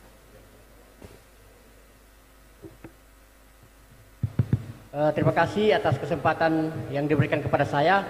Saya atas nama Aidil Abidin, utusan dari Kabupaten Toli-Toli, Sulawesi Tengah, Desa Bambapula, Kecamatan Dampal Utara. Setelah menyimak penyampaian tadi bahwa Indonesia ini akan menuju swasembada pangan. Berbicara tentang swasembada pangan, tiap harinya itu produktivitas pangan itu berkurang. Salah satu penyebabnya adalah alih fungsi lahan. Pertanyaan saya, ini yang berlaku di Kabupaten Toli-Toli. Pertanyaan saya, apa langkah-langkah pemerintah Pemda Kabupaten atau pemerintah provinsi untuk bagaimana alih fungsi lahan ini yang tidak bisa dibendung? Apalagi kalau di Jawa Barat ini saya lihat pembangunan begitu luar biasa. Sedangkan saya di Kabupaten Toli-Toli, pembangunan tidak seberapa, tapi alih fungsi lahan ini yang kita tidak bisa bendung. Pertanyaannya tadi, apa kiat-kiat pemerintah daerah atau provinsi untuk membendung alih fungsi lahan ini? Terima kasih Pak. Assalamualaikum warahmatullahi wabarakatuh. Terima kasih Bapak. Jadi tadi perwakilan dari Desa Pambakulan, Sulawesi Tengah ya. Pertanyaannya adalah, bagaimana apa kiat-kiat pemerintah dalam menanggulangi turunnya produktivitas lahan yang berkurang karena alih fungsi lahan ya. Bisa dijawab oleh Bapak Dirjen? Baik, terima kasih. Jadi memang pangan ini makin hari makin strategis Bang Rocky, ya Pak Sekda. Jadi di beberapa hari ini kami Kemdagri itu diundang untuk urung rembuk. Bagaimana menata ruang, bagaimana menata lahan Indonesia yang segini-gininya. Jawa Barat yang segitu luasnya, Indonesia yang segitu-segitunya luasnya. Nah, saya kira kita duduk bersama begini. Pertama, kalau di tingkat desa, kita coba lakukan namanya drone participatory mapping. Kita coba lakukan pemetaan di setiap desa, ya dengan bantuan perguruan tinggi, ya. Kita bisa melihat peta potensi tata guna lahan di desa. Kita bisa memetakan batas desa. Kita bisa tahu di mana posisi-posisi atau tata letak yang bisa digunakan untuk pertanian, perkebunan. Jadi kalau bisa kita istilahkan itu aglomerasi. Jadi misalnya ini aglomerasi pertanian, ini aglomerasi perkebunan, ini aglomerasi perkebunan, ini untuk perdagangan. Jadi nggak boleh campur, oke? Kami sudah beberapa kali diskusi dengan Kementerian ATR BPN. Salah satunya adalah Direktorat Jenderal Survei, Pemetaan dan Pertanahan Ruang. Di sana salah satu yang kendala mereka adalah persoalan batas desa. Jadi mereka akan menata RT RW, menata RDTR, ya, itu masalahnya adalah salah satunya batas desa. Dan ini memang saya agengkan. Jadi jangan bicara tata ruang, jangan bicara batas daerah kalau batas desanya belum selesai. Nah, ini yang perlu kita peranata desa, peranata pemerintahan kah, peranata adat kah, mau peranata sosial kah yang ada di desa. Ayo kita bereskan dulu tata guna lahan di desa. Kenapa? Lahan kawasan pertanian misalnya, itu tidak dibatasi oleh wilayah administrasi. Tidak kena batas desa, misalnya ini persawahan. Seperti di Sumedang 270 desa, itu bisa lintas desa, bisa lintas kecamatan. Kalau mungkin masih subur, dia geser ke Majalengka bisa, geser ke Garut bisa gitu kan. Tapi jangan karena sudah batas daerah, batas desa, ini nggak bisa lagi, ini nggak bisa lagi ditanamin padi, nggak bisa lagi ditanamin jagung misalnya. Ini persoalan. Nah, sehingga teman-teman kementerian lembaga terkait di pusat itu mencoba mencari solusi baru, melakukan penataan ruang, melakukan pemetaan begitu bersama dengan instansi terkait. Kemenko Infrastruktur, Kemenko Pangan ini juga mengajak Kemendagri, termasuk bagian dari kami adalah Dirjen Bina Pemerintahan Desa, mencoba melihat tata guna lahan di desa. Ya, ini yang harus kita lakukan. Artinya tadi yang dibilang kalau bisa ini sampai abadi tidak ada lagi alih fungsi lahan. Setelah kita petakan, ini untuk kawasan pemukiman, kita juga tidak bisa membendung kalau pertumbuhan pertumbuhan penduduk itu, ya kan, dia bertambah menurut deret ukur, nah kan gitu. Nah, sehingga dalam langkah-langkah seperti ini kita makin memetakan potensi tata guna lahan di desa, sehingga keberdayaan desa betul-betul tertata dengan baik. Kalau terkondisikan tata RDTR, RTRW sampai dengan tata guna lahan desa, ini bisa kita minimize. Tidak lagi kita dikit-dikit karena kebutuhan untuk lahan pertanian akhirnya kita ke ember, kita ke pot bunga. Tapi kita tidak bisa ganti airnya. Airnya tetap dari bumi ini. Tanahnya juga nggak bisa walaupun di hidroponik, di ember, di pot, tetap gitu kan. Nah, ini yang harus kita lakukan sehingga pemerintah sebagai patron untuk menyusun regulasi untuk mengatur hadirnya itu, ya saya kira ini kita coba lakukan.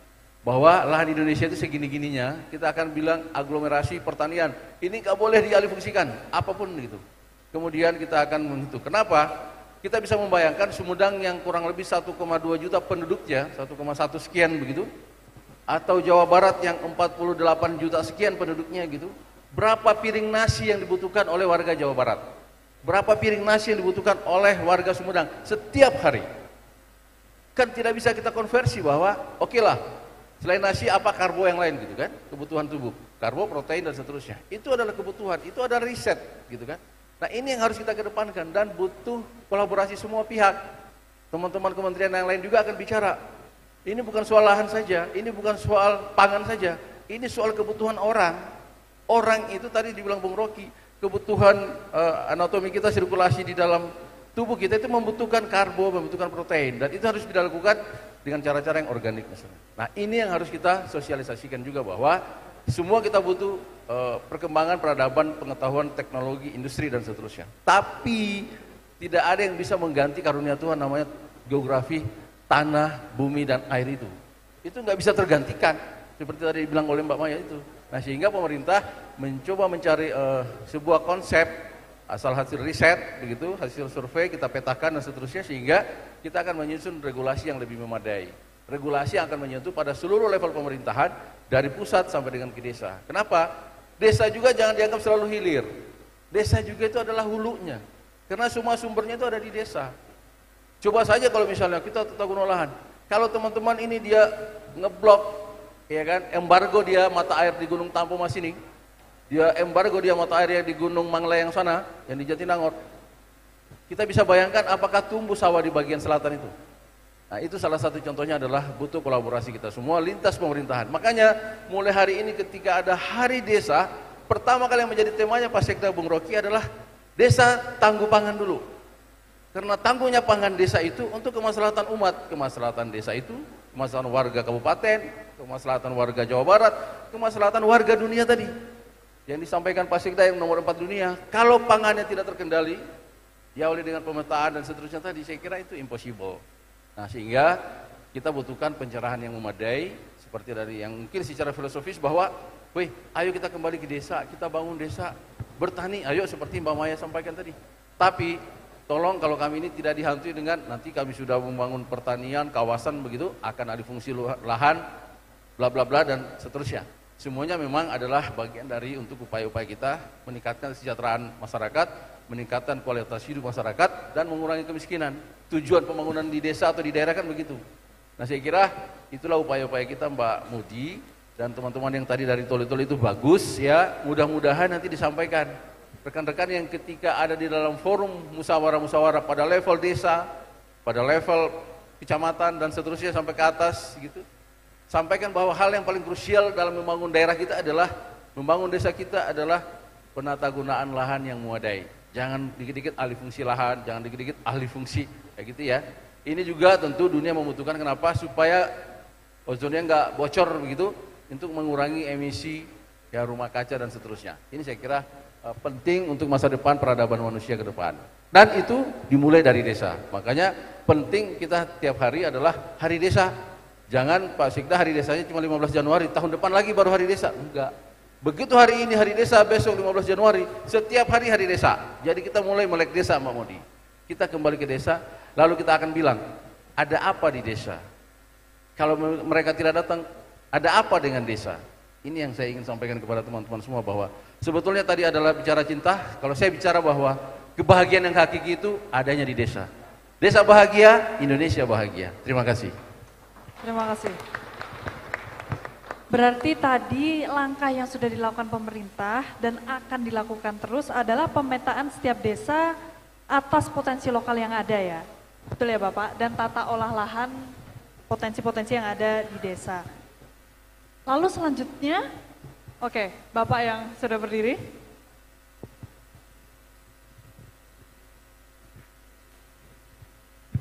Silakan Bapak perkenalan diri dulu, dari desa mana? Dari Desa Kotara Selatan, Kabupaten Parigi Motong, Sulawesi Tengah, Pak. Pertanyaan pertama buat Pak Dirjen. Kebetulan kan ada ketahanan pangan itu minimal 20%. Kami di pemerintah desa, terutama di luar Jawa, karena kita kan tidak punya lahan kalau di desa, Pak. Kita mau ingin memperkuat ketahanan pangan itu lewat petani milenial. Kendalanya, Pak, begitu kita di anggaran ketahanan pangan tidak ada sewa lahan, Pak. Sewa lahan kalau di kode rekening itu tidak ada. Harapan kami, Pak, dari pemerintah desa agar Dirjen itu mengeluarkan kode rekening itu yang bisa sewa lahan. Karena kami pemerintah desa yang rata-rata di luar Jawa itu tidak punya lahan desa, Pak. Supaya itu tidak terjadi kendala, kalau kita mau ingin menciptakan petani milenial, sewa lahannya supaya bisa. Itu kendala kita. Kemudian yang kedua, buat Pak Rocky Gerung, saya alhamdulillah sangat ngefans dengan beliau. Saya hanya minta oleh-oleh pulang, bagaimana motivasi kita itu sebagai kepala desa supaya mengabdi itu betul-betul bisa berjuang untuk mensejahterakan masyarakatnya, terutama bagi para petani milenial. Itu yang paling penting. Kemudian yang ketiga, sama Ibu Maya, kebetulan kami, masyarakat kami ini hampir mayoritas petani, Bu. Kami sudah mencoba petani organik. Kalau Ibu Maya berkenan, berikan kami nomor HP supaya siapa tahu kita bisa berhubungan, minta petunjuk lewat HP. Itu yang paling penting. Bahkan kalau bisa, seandainya Ibu Maya berkenan, kita undang di Parigi Motong di Desa Kotara Selatan untuk membina petani organik. Terima kasih, Bu. Terima kasih banyak Bapak. Jadi yang pertama ada pertanyaan untuk Pak Dirjen. Kendala tidak punya lahan untuk petani milenial. Jadi langkah apa yang harusnya dilakukan pemerintah, Pak? Baik, di desa itu kan memang tidak semuanya punya berkah tanah desa atau tanah kas desa ya. Kemudian mungkin ada lahan yang bisa digunakan. Resource-nya dia terbatas, kita harus akui bahwa desa itu hidup dengan beberapa pendapatannya, antara lain dana desa atau ADD. Nah, dengan dana desa sebetulnya saya juga akan diskusi dengan teman-teman di kementerian terkait, termasuk Kementerian Desa, bahwa yang akan menjadi bagian program prioritas untuk penggunaan dana desa itu salah satunya sebetulnya adalah ketahanan pangan dan hewani itu. Saya kira itu visible di sana memang. Cuma mungkin kita akan lihat soal sewa lahan tadi. Ya, kita akan diskusikan. Terima kasih masukannya. Jadi seperti apa penggunaan misalnya resource yang ada di desa, termasuk dana desa misalnya, dengan pendapatan yang seperti itu. Apakah mungkin untuk mendukung ketahanan pangan dalam perspektif tadi, ya sewa lahan untuk itu, ya saya kira dengan perencanaan yang baik tentu diawali dengan musyawarah di tingkat desa. Musyawarah desa dilakukan bersama BPD dan semua entitas pemerintahan desa. Nanti kami coba lihat ya, kalau misalnya dalam konteks perencanaan anggaran di APBD itu ya, di desa namanya KKN, kodifikasi, klasifikasi dan nomenklatur. Jika itu visible memungkinkan, sebetulnya rumahnya sudah ada. Ya, dana desa itu bisa digunakan untuk ketahanan pangan, termasuk hewani ya. Saya kira begitu. Dan kalau misalnya ada kodifikasi atau klasifikasi untuk itu memungkinkan, saya kira bisa kita coba koordinasikan. Nanti kita siapkan semacam instrumen operasional dari pemerintah pusat dalam bentuk semacam norma atau kriteria hal-hal yang teknis yang sehingga bisa di-apply teman-teman Pemda termasuk juga oleh pemerintah desa tentunya. Ya, makasih. Terima kasih Bapak. Apakah sudah menjawab? Selanjutnya pertanyaan untuk Bung Rocky. Tolong diberi motivasi nih Bung untuk kepala desa agar mensukseskan petani milenial. Silahkan. Ini hal yang selalu jadi kecemasan kita. Kita ingin ada bonus demografi, kita andalkan masa depan pada the millennials, tetapi kapasitas itu kelihatannya belum dimaksimalkan. Misalnya begini, kepala desa dia mesti milih apakah dana desa itu akan dia pakai untuk attacking poverty atau dia akan pakai untuk promoting capacity itu. Pilih aja. Ada uang, mau dipakai untuk memberantas kemiskinan atau mau dipakai untuk mempromosikan keunggulan. Itu memang harus datang dari rembuk desa pasti kan. Sebuah desa misalnya memilih oke, saya tahu ada kemiskinan, tetapi saya bisa tunda sedikit kesabaran itu. Bicara misalnya dengan mak-mak, mulailah dengan nanam dulu di halaman. Karena dananya mau dipakai untuk mencari apa keunggulan desa itu. Comparative advantage-nya apa atau competitive advantage-nya apa. Jadi dana itu akan dipakai inline dengan desain yang hendak diunggulkan. Tapi sekali lagi, ini memerlukan percakapan antara masyarakat di situ tuh. Kalau kita dapat kesimpulan itu, desa A keunggulan komparatifnya adalah soal cabai. Kita bikin kesepakatan dengan desa B. Desa B keunggulan komparatifnya adalah tomat, oke. Jadi ada semacam pembagian kerja yang diatur dengan mekanisme demokratis tuh. Maka dua desa itu kemudian bisa menghasilkan sambal yang udah dikemas dengan keunggulan masing-masing. Sekarang pertanyaannya, bagaimana peran milenial di situ? Kita mesti ingat bahwa dunia ini di-watch, diperiksa lewat drone, lewat satelit, justru oleh masyarakat global, bukan oleh pemerintah pusat. Jadi ikutkan faktor itu di dalam perencanaan desa. Misalnya begini ya, oke, dipromosikan ini ada cabai, ini adalah tomat, lalu diekspor ke Eropa. Nanti anak-anak Eropa mulai lihat, oh ya ini cabainya bagus, tomatnya bulat sempurna. Tapi mereka akan bertanya, cabai dan tomat ini ditanam di lahan apa di Sumedang itu? Dia punya parameter. Dia akan bilang begini, ya cabai Anda bagus, bahkan cabai dan tomat yang udah dibikin semacam selai itu menandingi produksi cabai yang terkenal Heinz. Tapi satu waktu dia akan tegur mungkin kepala desanya, kami tahu ini cabai bagus, tapi bukankah 6 bulan lalu kebun cabai dan kebun tomat di dua desa itu adalah hutan? Mulai terjadi percakapan tentang ekologi itu. Karena anak-anak muda di Eropa sangat peka, satu pohon ditebang di Indonesia itu bisa jadi perkara politik ekologi di Eropa tuh. Ini yang mesti di-watch oleh anak-anak muda itu tuh. Satu waktu saya ngopi di Hongaria, di Budapest itu. Lagi ngopi datang anak muda, nawarin saya kopi. Saya bilang, saya punya kopi enak di Indonesia. Saya bilang saya punya kopi Gayo. Mereka bilang, oh ya kami dengar kopi Gayo itu. Tapi pertanyaan kami begini ya, Pak Rocky ya, buat anak Eropa, dia akan cari tahu ini kopi dari Gayo di Aceh ditanam di bukit nomor berapa? Bayangkan. Mereka bikin peta virtual tentang bukit-bukit itu. Kok kita bilang misalnya itu bukit nomor sekian, walaupun kita nggak tahu. Lalu kita tanya, kenapa Anda mesti tahu dari bukit nomor berapa? Karena kami ingin tahu 2 tahun lalu bukit ini masih hutan atau udah jadi kebun kopi. Itu problem. Begitu misalnya mereka tahu, oh tadinya itu hutan, kenapa sekarang jadi kebun kopi? Dia akan provokasi partai hijau dan partai buruh di Eropa untuk menghalangi ekspor kopi kita ke Eropa. Sedemikian pekahnya soal environmental ethics itu. Bagi mereka misalnya, dia nggak peduli mau pemerintahan siapa presidennya, tetapi bagi mereka, agama baru mereka adalah ekologi, environmental. Itu dasarnya tuh. Jadi kita juga mesti perhatikan itu. Nah, sekali lagi, inilah yang kita sebut sebagai desa itu harus kita anggap sebagai rahimnya negara. Hutan di desa kalau dia dipapas itu artinya merusak rahim negara, rahim kemakmuran. Ini ada lahan di sini. Lahan ini punya perhutani. Lalu datang peneliti, dia teliti ternyata di bawah sini ada emas. Sekarang prinsipnya apa? Mempertahankan hak perhutani atau ini jadi barang punya ESDM di bawah itu. Timbul konflik. Tapi mesti dikasih skalanya, apa yang lebih penting itu? Hutan atau emas? Itu dasarnya kan. Jadi itu pilihan-pilihan etis sebetulnya. Yang sekarang jadi heboh di seluruh dunia tuh. Jadi saya mau menganggap bahwa desa itu adalah rahimnya negara. Dan kita semua tahu rahim itu adalah milik perempuan. Dan hanya perempuan yang peka terhadap ketidakadilan itu.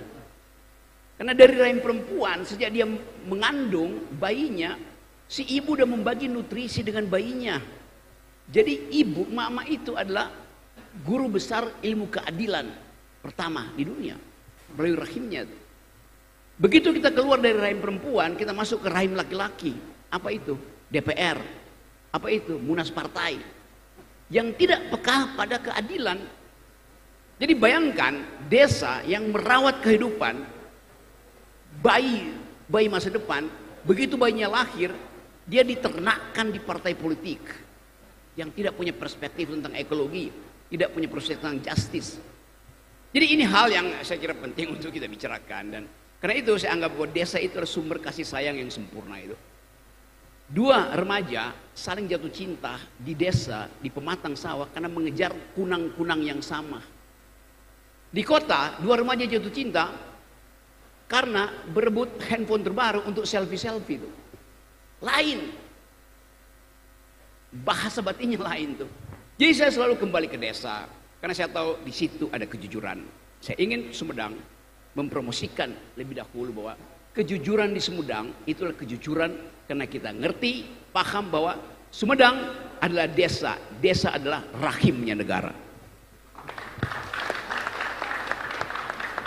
Terima kasih banyak Bung Rocky. Gimana Bapak, sudah menjawab? Oke.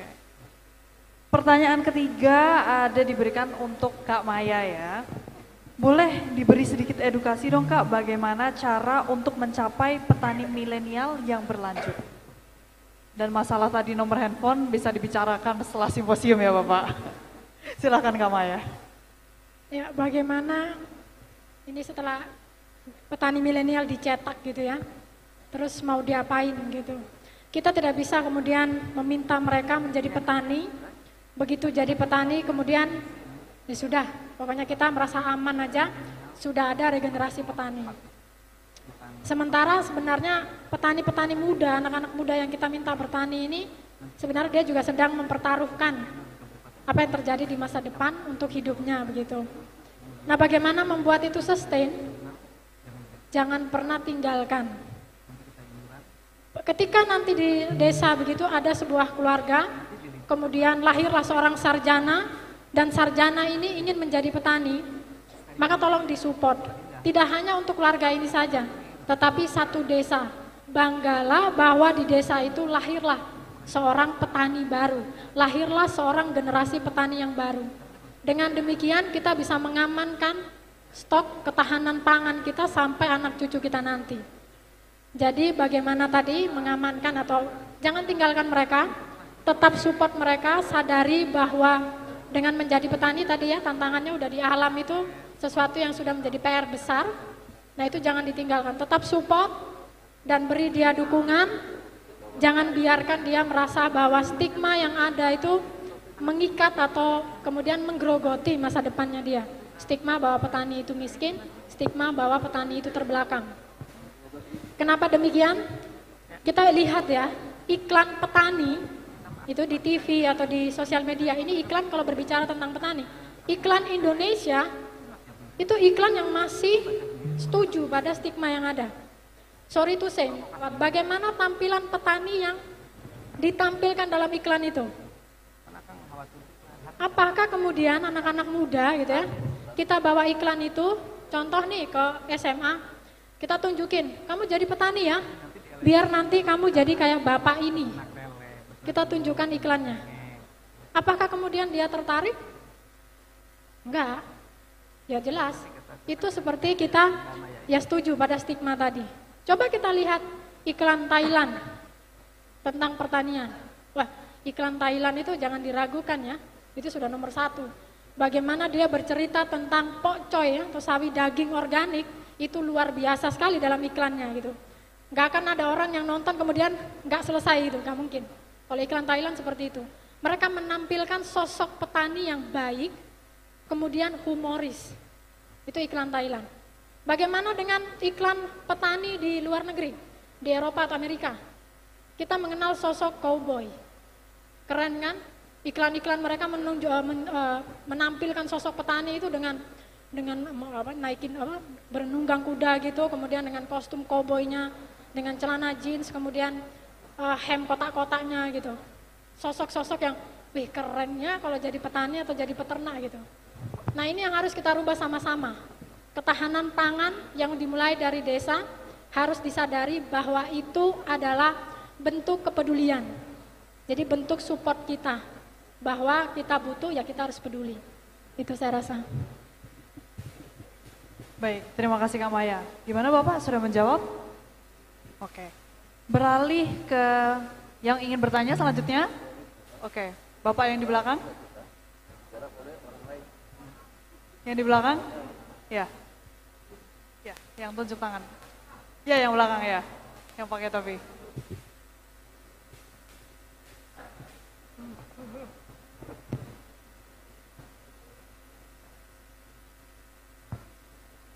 Terima kasih atas waktu dan kesempatan yang diberikan kepada saya. Nama saya Damianus Mikasa. Keren. Mikasa ya. Tepuk tangan. Iya. Tepuk tangan, tepuk tangan. Iya. Dari Desa Pagaitan, Kabupaten Toli-Toli, Provinsi Sulawesi Tengah. Saya langsung saja Pak. Saya mau curhat sedikit dengan Pak Dirjen, ya. Ini jujur saya baru 3 tahun terpilih menjadi kepala desa, ya. Saya juga terima kasih kepada pemerintah pusat yang sudah membantu kami dengan dana desa yang walaupun cuma 700-an. Sedikit saya curhat, desa saya itu 100% rawa, ya. Tetapi puji Tuhan, setelah saya terpilih karena ini program saya mengeringkan itu rawa. Dan puji Tuhan, sampai hari ini desa saya kering dan sudah bisa menghasilkan jagung. Ya, saya tertarik datang ke sini. Jujur saya ini desa tidak ada desa juara. Ya, tapi saya tertarik kenapa topik hari ini ketahanan pangan nasional dimulai dari desa dan menjadi swasembada pangan. Ya, saya hari ini jujur ya kemungkinan mungkin tidak percaya, untuk Kabupaten Toli-Toli desa saya sudah menjadi desa penghasil jagung. Ya. Karena boleh dikata hampir setiap hari ya petani itu jual jagung ke kota.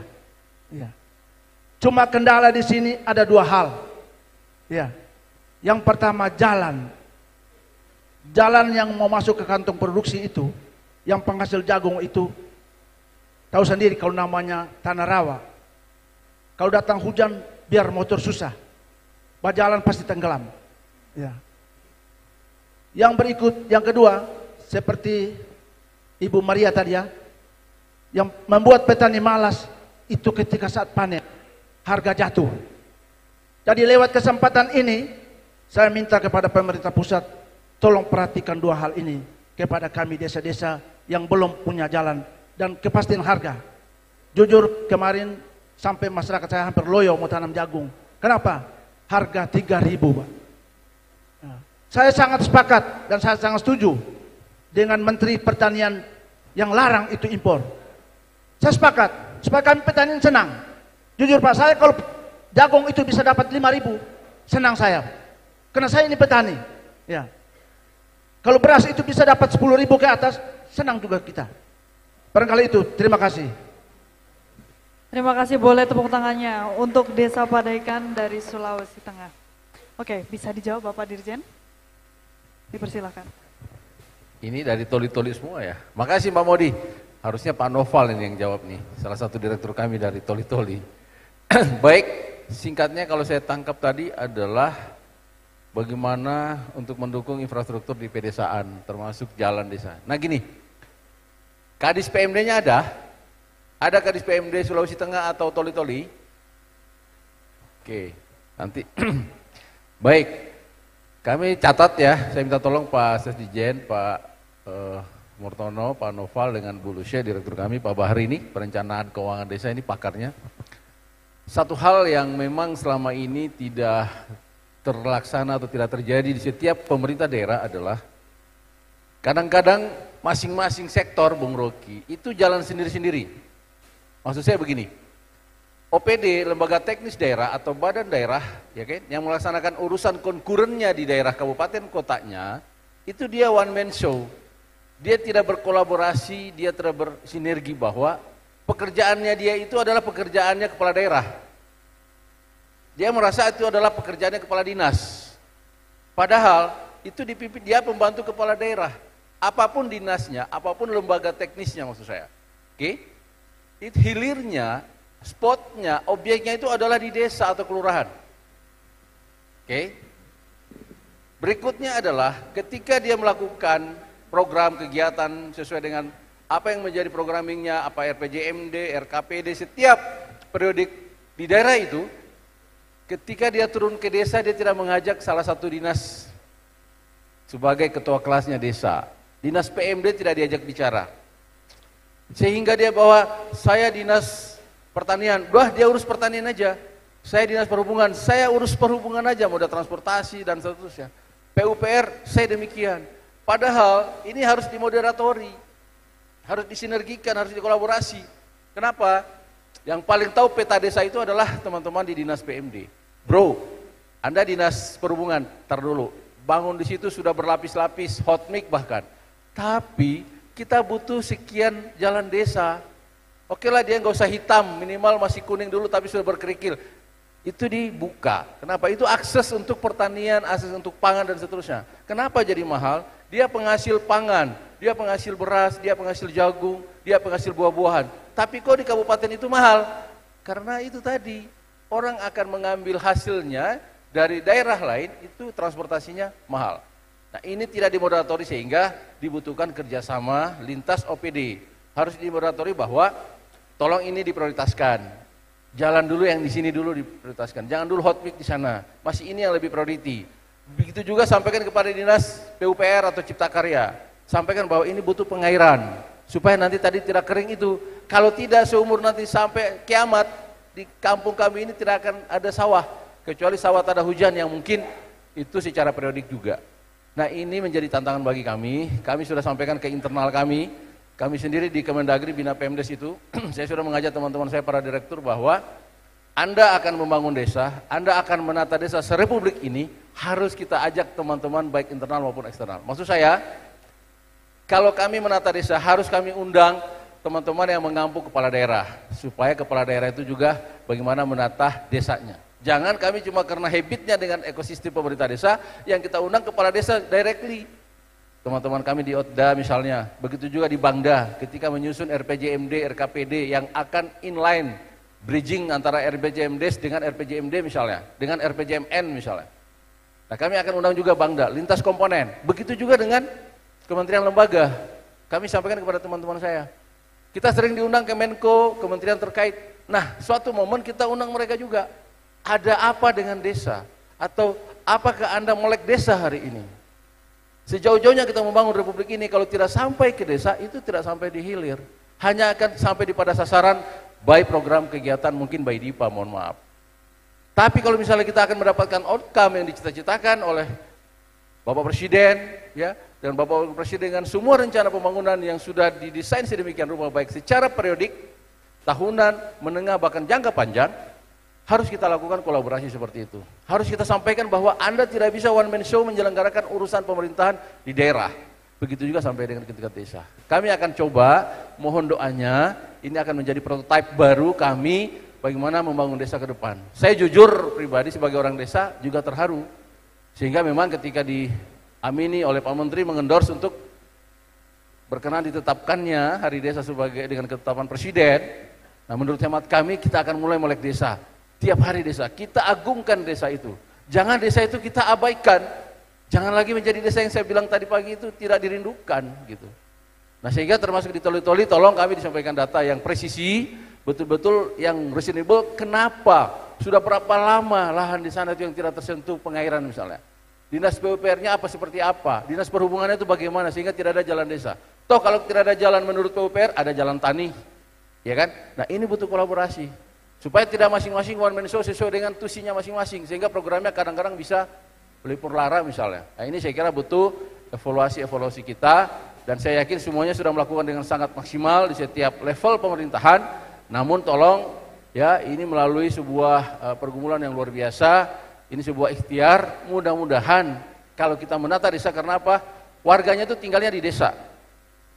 Kalau kita tidak agungkan desa dan kelurahan, lalu siapa yang akan kita gitu? Nah, ini mudah-mudahan mohon izin ya ke depan akan menjadi tantangan bagi kami juga di level pemerintah pusat, akan berkolaborasi bersinergi dengan teman-teman kementerian lembaga, para expert untuk melihat gitu.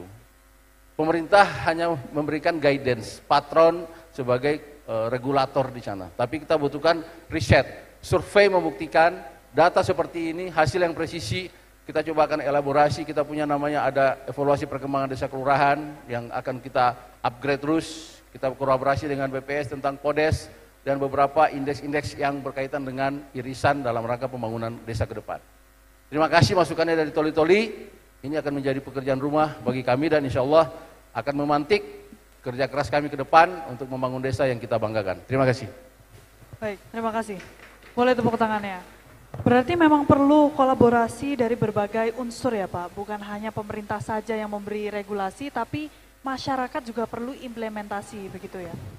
Nah, saya penasaran dari Bapak Sekda, di Jawa Barat ini ada salah satu desa yang mandiri, cuman dari Cengek nih Pak.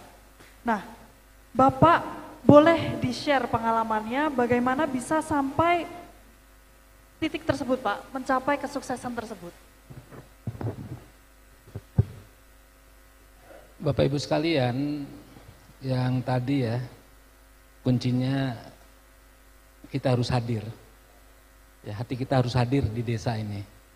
Tentu teman-teman warga desa sudah pasti, demikian juga kecamatan, kabupaten, provinsi dan terusnya sampai dengan pusat, tidak ada yang tidak mungkin kalau cinta itu hadir di desa. Dan lazimnya kalau di Sunda itu apa ya? Nyisip dalam silip sindir simbol siloka sasmita, dalam kearifan-kearifan cinta itu, nyisipnya dalam budaya.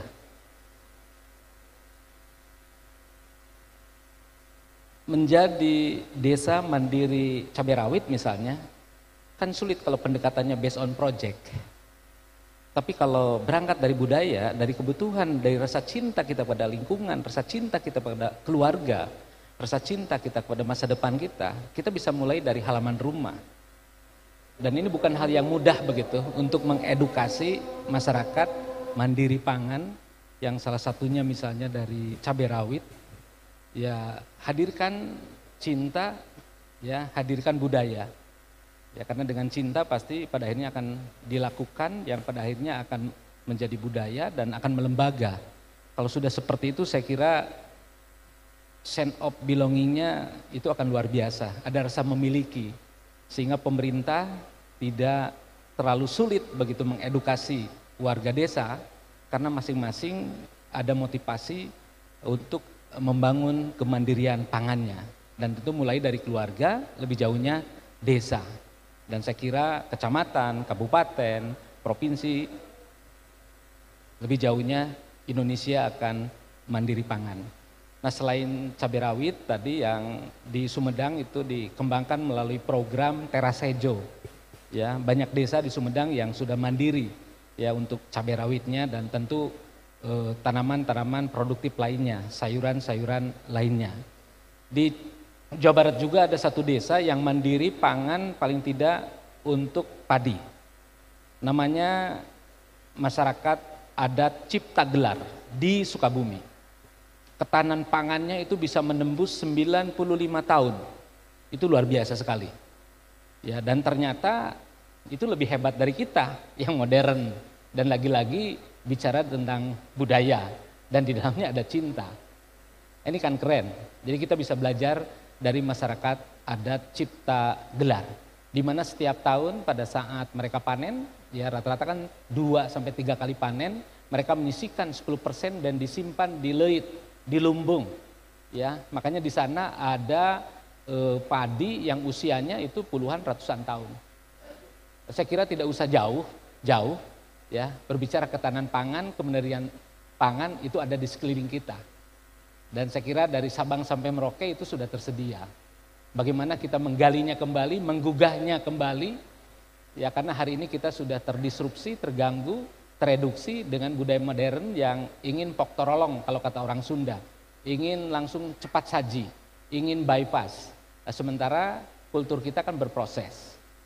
Saya kira seperti itu Mbak ya, di Sumedang demikian juga di Jawa Barat, lebih jauhnya di Indonesia saya kira tidak jauh berbeda. Hadirkan cinta, hadirkan budaya, insya Allah persoalan pangan bisa kita selesaikan. Dan bukan sebatas project. Kalau sudah based on project itu sangat sulit ya, tidak akan optimal. Ya karena pendekatannya pendekatan logika saja. Padahal di sini kan membutuhkan pendekatan spiritual. Ya Bapak, berarti hadirkan cinta dan hadirkan budaya. Ya. Jadi kita akan mensukseskan desa untuk Indonesia. Begitu ya Pak? Oke, sudah tiba juga di penghujung acara kita pada kali ini. Jadi untuk menutup acara nih, kita akan bertanya masing-masing closing statement dari masing-masing narsum yang sudah ada di depan kita semua. Oke, dimulai dari Bung Rocky. Boleh diberi closing statementnya Bung, silakan. Istilah closing statement itu seolah-olah menyelesaikan persoalan. Padahal kita baru membuka persoalan.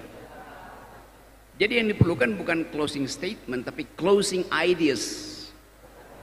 Ide penyimpul, itu maksudnya tuh. Kita mau simpulkan bahwa kita cicil energi kita untuk bertahan di dalam keadaan yang memungkinkan kita frustrasi. Hari-hari ini kita ada dalam suasana frustrasi. Melihat perkembangan politik yang masih penuh gejala, intip mengintip antar partai, sikut menyikut antar tokoh, ketidak konsistenan di dalam kabinet, karena itu sangat mungkin akan ada evaluasi oleh Presiden Prabowo dalam 100 hari ke depan.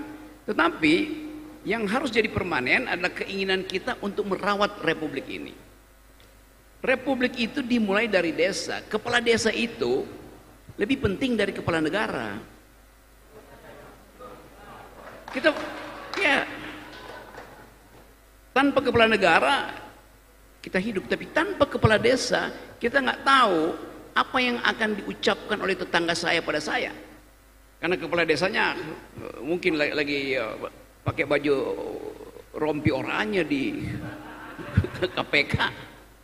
Jadi sekali lagi saya ingin supaya kita rawat republik ini. Republik dari awal dimaksudkan untuk menghasilkan kebaikan bersama, itu dasarnya. Tapi kita mulai cemas bahwa oke, ada Pak Prabowo ingin supaya ekonomi tumbuh 8% itu. Walaupun sekarang kabinetnya mulai ubah sedikit, kan 8% itu dianggap susah untuk dicapai. Oke, menuju 8%. Waktu menuju 8% artinya akan ada ecological footprint. Berapa persen? Bertumbuh 8% akan ada pabrik dibangun, artinya akan ada karbon diproduksi. Bertumbuh 8% artinya akan ada lahan untuk dijadikan food estate misalnya. Pasti di situ Ada ukuran carbon tradingnya berapa yang akhirnya terlepas ke angkasa kan. Tetapi itulah pilihan-pilihan sulit bagi kita tuh. Bahwa kita ingin mempercepat pengentasan kemiskinan. Kita ingin supaya ada keakraban di desa. Tapi selalu pertanyaannya adalah, nanti pemerintah mau bantu apa? Itu pertanyaan yang justru menyebabkan kita pasif untuk menghasilkan harapan. Jadi harusnya ucapkan sesuatu dan jadikan ucapan itu peristiwa yang memungkinkan kita berharap. Jadi saya balik lagi logikanya. Anda mesti anggap bahwa pemerintah pusat lagi pesimis, maka Anda yang mesti optimis. Itu dasarnya tuh. Tentu pemerintah pusat akan menyembunyikan pesimisme dia itu dalam angka, di dalam public relation biasa itu tuh. Tetapi terbaca bahwa ini negeri ada dalam keadaan bimbang. Mungkin banyak politisi sekarang yang tiap malam minum Xanax, Esilgen, obat penenang tuh, karena nggak tahu mau ngapain. Viral di mana-mana. Dan pemerintah sedang berupaya untuk membuat konklusi apa yang sedang terjadi sebetulnya. Jadi beri kesempatan pada Presiden Prabowo untuk mengulas 100 harinya akan menghasilkan apa. Sementara Presiden mengulas 100 harinya, kita setiap hari akan kasih semacam semangat bahwa desa tidak akan pernah berhenti memproduksi harapan. Terima kasih. Terima kasih Bung Rocky. Oke, selanjutnya Kak Maya bisa diberikan closing statement-nya. Negara agraris bukan sekedar identitas bangsa kita, tetapi itu merupakan jiwa kita karena kita dilahirkan oleh Ibu Pertiwi di bumi yang memiliki sumber daya yang luar biasa. Sehingga ketahanan pangan itu merupakan hak dan juga kewajiban kita bersama. Maka kalau nanti desa bisa mampu mandiri secara ketahanan pangan, bangsa ini juga pasti. Terima kasih banyak Kak Maya, boleh tepuk tangannya. Selanjutnya kalimat penutup dari Bapak Sekda Jawa Barat.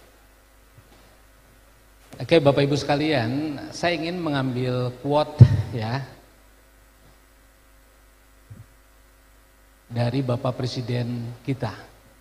Beliau seringkali menyampaikan quote ini, dan quote ini diambil dari seorang sejarawan dari Yunani, namanya Thukydides, dalam bukunya The Peloponnesian War. Ya, ini luar biasa. Ya, quote ini menginspirasi banyak negara sehingga mereka saat ini menjadi negara maju. Ya, quote yang disampaikan oleh Bapak Presiden Prabowo mengutip dari Thukydides seperti ini. The strong will do what they can, and the weak suffer what they must. Sekali lagi, the strong will do what they can, and the weak suffer what they must. Yang kuat akan melakukan apa yang dia mau, dan yang lemah akan menderita karena kelemahannya. Pilihannya, apakah kita ingin desa kuat atau desa lemah? Bapak Ibu, kuat atau lemah? Saya kira kita sepakat, kita mengharapkan desa kuat, karena kalau desa kuat, kecamatan kuat, kabupaten kuat, provinsi kuat, Indonesia akan kuat. Dan desa kuat hari ini dimulai dari pangannya harus kuat. Ya, pangannya harus kuat. Ya, saya kira itu luar biasa Bapak Ibu, dan bisa kita lakukan, dan kita bisa mulai dari beranda rumah, dan kita bisa mulai dari ibu-ibu sebagai motor penggeraknya. Kenapa saya banyak meng-highlight ibu-ibu? Karena ibu-ibu adalah salah satu ras terkuat di muka bumi ini. Kalau ibu-ibu bergerak, selesai urusan. Betul nggak ibu-ibu? Itu baru dari ibu-ibu. Tentu nanti bapaknya, anggota keluarganya ini sangat luar biasa. Insya Allah ya, Indonesia mandiri pangan, Indonesia daulat pangan bisa kita wujudkan. Dan tentu kuncinya ya agar bisa mulai dari desa, hadirkan rasa cinta ke desa. Baik, terima kasih. Saya tadi mengundang pertanyaan Pak Sekda. Pak Sekda dari tadi menyampaikan cinta dengan desa gitu kan. Saya menyampaikan desa bahagia, ada apa di desa? Pertanyaan saya, ada apa dengan cinta? Ternyata setelah saya coba riset beberapa waktu di sini, ada sosok yang begitu luar biasa yang selalu hadir di depan, di samping dan di belakang Pak Sekda Jawa Barat adalah Ibu Sekda Jawa Barat. Ini luar biasa berhasilnya beliau karena didampingi seorang istri yang paling setia dan sangat mendukung. Terima kasih Pak Sekda. Izin Ibu. Baik dari saya kira saya juga teringat karena beliau bicara tentang konsep. Saya sering diajari mendengarkan arahan Bapak Menteri di beberapa kesempatan. Beliau memberikan literasi, salah satu atau dua buku antara lain adalah Benturan Peradaban. Di dalamnya menceritakan banyak hal, peradaban-peradaban yang akan dilewati dari zaman ke zaman. Begitu juga beliau memberikan gambaran apa yang menyebabkan negara itu gagal. Nah, Bapak Ibu, hari ini kita sudah bicara desa. Ya, saya teringat Om Rocky bilang bahwa desa itu seperti, izin ya Bung, seperti lumut. Dia hidup berkoloni, dia hidup secara bersama-sama. Dan hidup pada suatu batuan yang sangat kuat. Sehingga lumut itu, ya dengan filosofis yang paling jauh kira-kira begitu, desa itu sudah banyak predikatnya. Sudah banyak sekali sebutannya untuk desa ini. Nah sekali lagi bahwa sebetulnya saya ingin menyampaikan terakhir bahwa seluruh peranata kehidupan kita itu ada di desa. Peranata sosial ya ada di desa. Peranata adat ada di desa. Peranata pemerintahan itu juga adanya di desa yang terdepan. Dengan menghormati rekognisi dan subsidiaritas dari pemerintahan desa itu sendiri. Jadi sehingga memuliakan desa adalah tugas kita bersama. Karena sekali lagi tadi kita bayangkan kalau tidak diurus oleh kepala desa lalu kita kemana kita ini, kata Bung Rocky. Dan izin Bapak Ibu, ya kita mulai bahagiakan desa kita. Kalau desanya bahagia, saya yakin daerahnya juga akan bahagia. Desa dan daerah bahagia, Indonesia akan bahagia. Terima kasih. Lebih dan kurang mohon maaf, saya kembalikan ke Mbak Modi. Oke. Terima kasih banyak Pak Dirjen. Boleh tepuk tangan yang meriah untuk kita semua yang ada di sini. Jadi bisa ditarik kesimpulan, tadi semua itu dimulai dari cinta dan budaya. Tanamkan keinginan merawat republik dan pelihara keadilan, sehingga dapat menjadi kebaikan. Desa kuat, pangannya kuat, dan seluruh unsur ada di desa. Desa bahagia, Indonesia bahagia. Jadi kita semua dari berbagai lapisan memang memiliki peran yang tak terpisahkan dalam mewujudkan perubahan positif bagi desa-desa kita tercinta.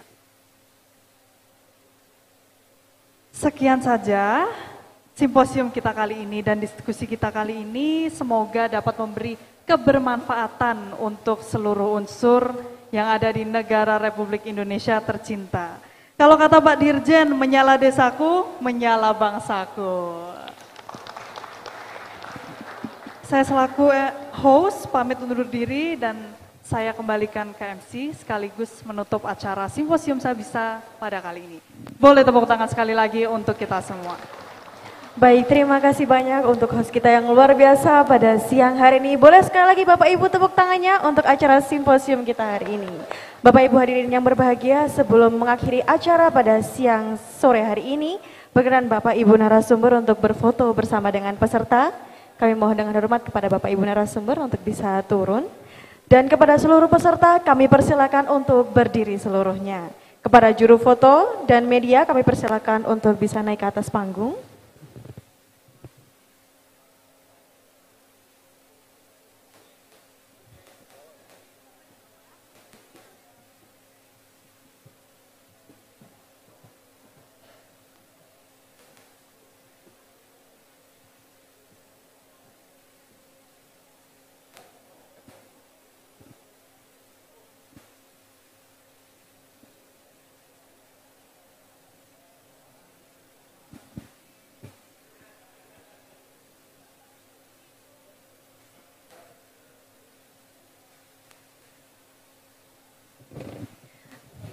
Mohon izin Bapak Ibu untuk foto akan kami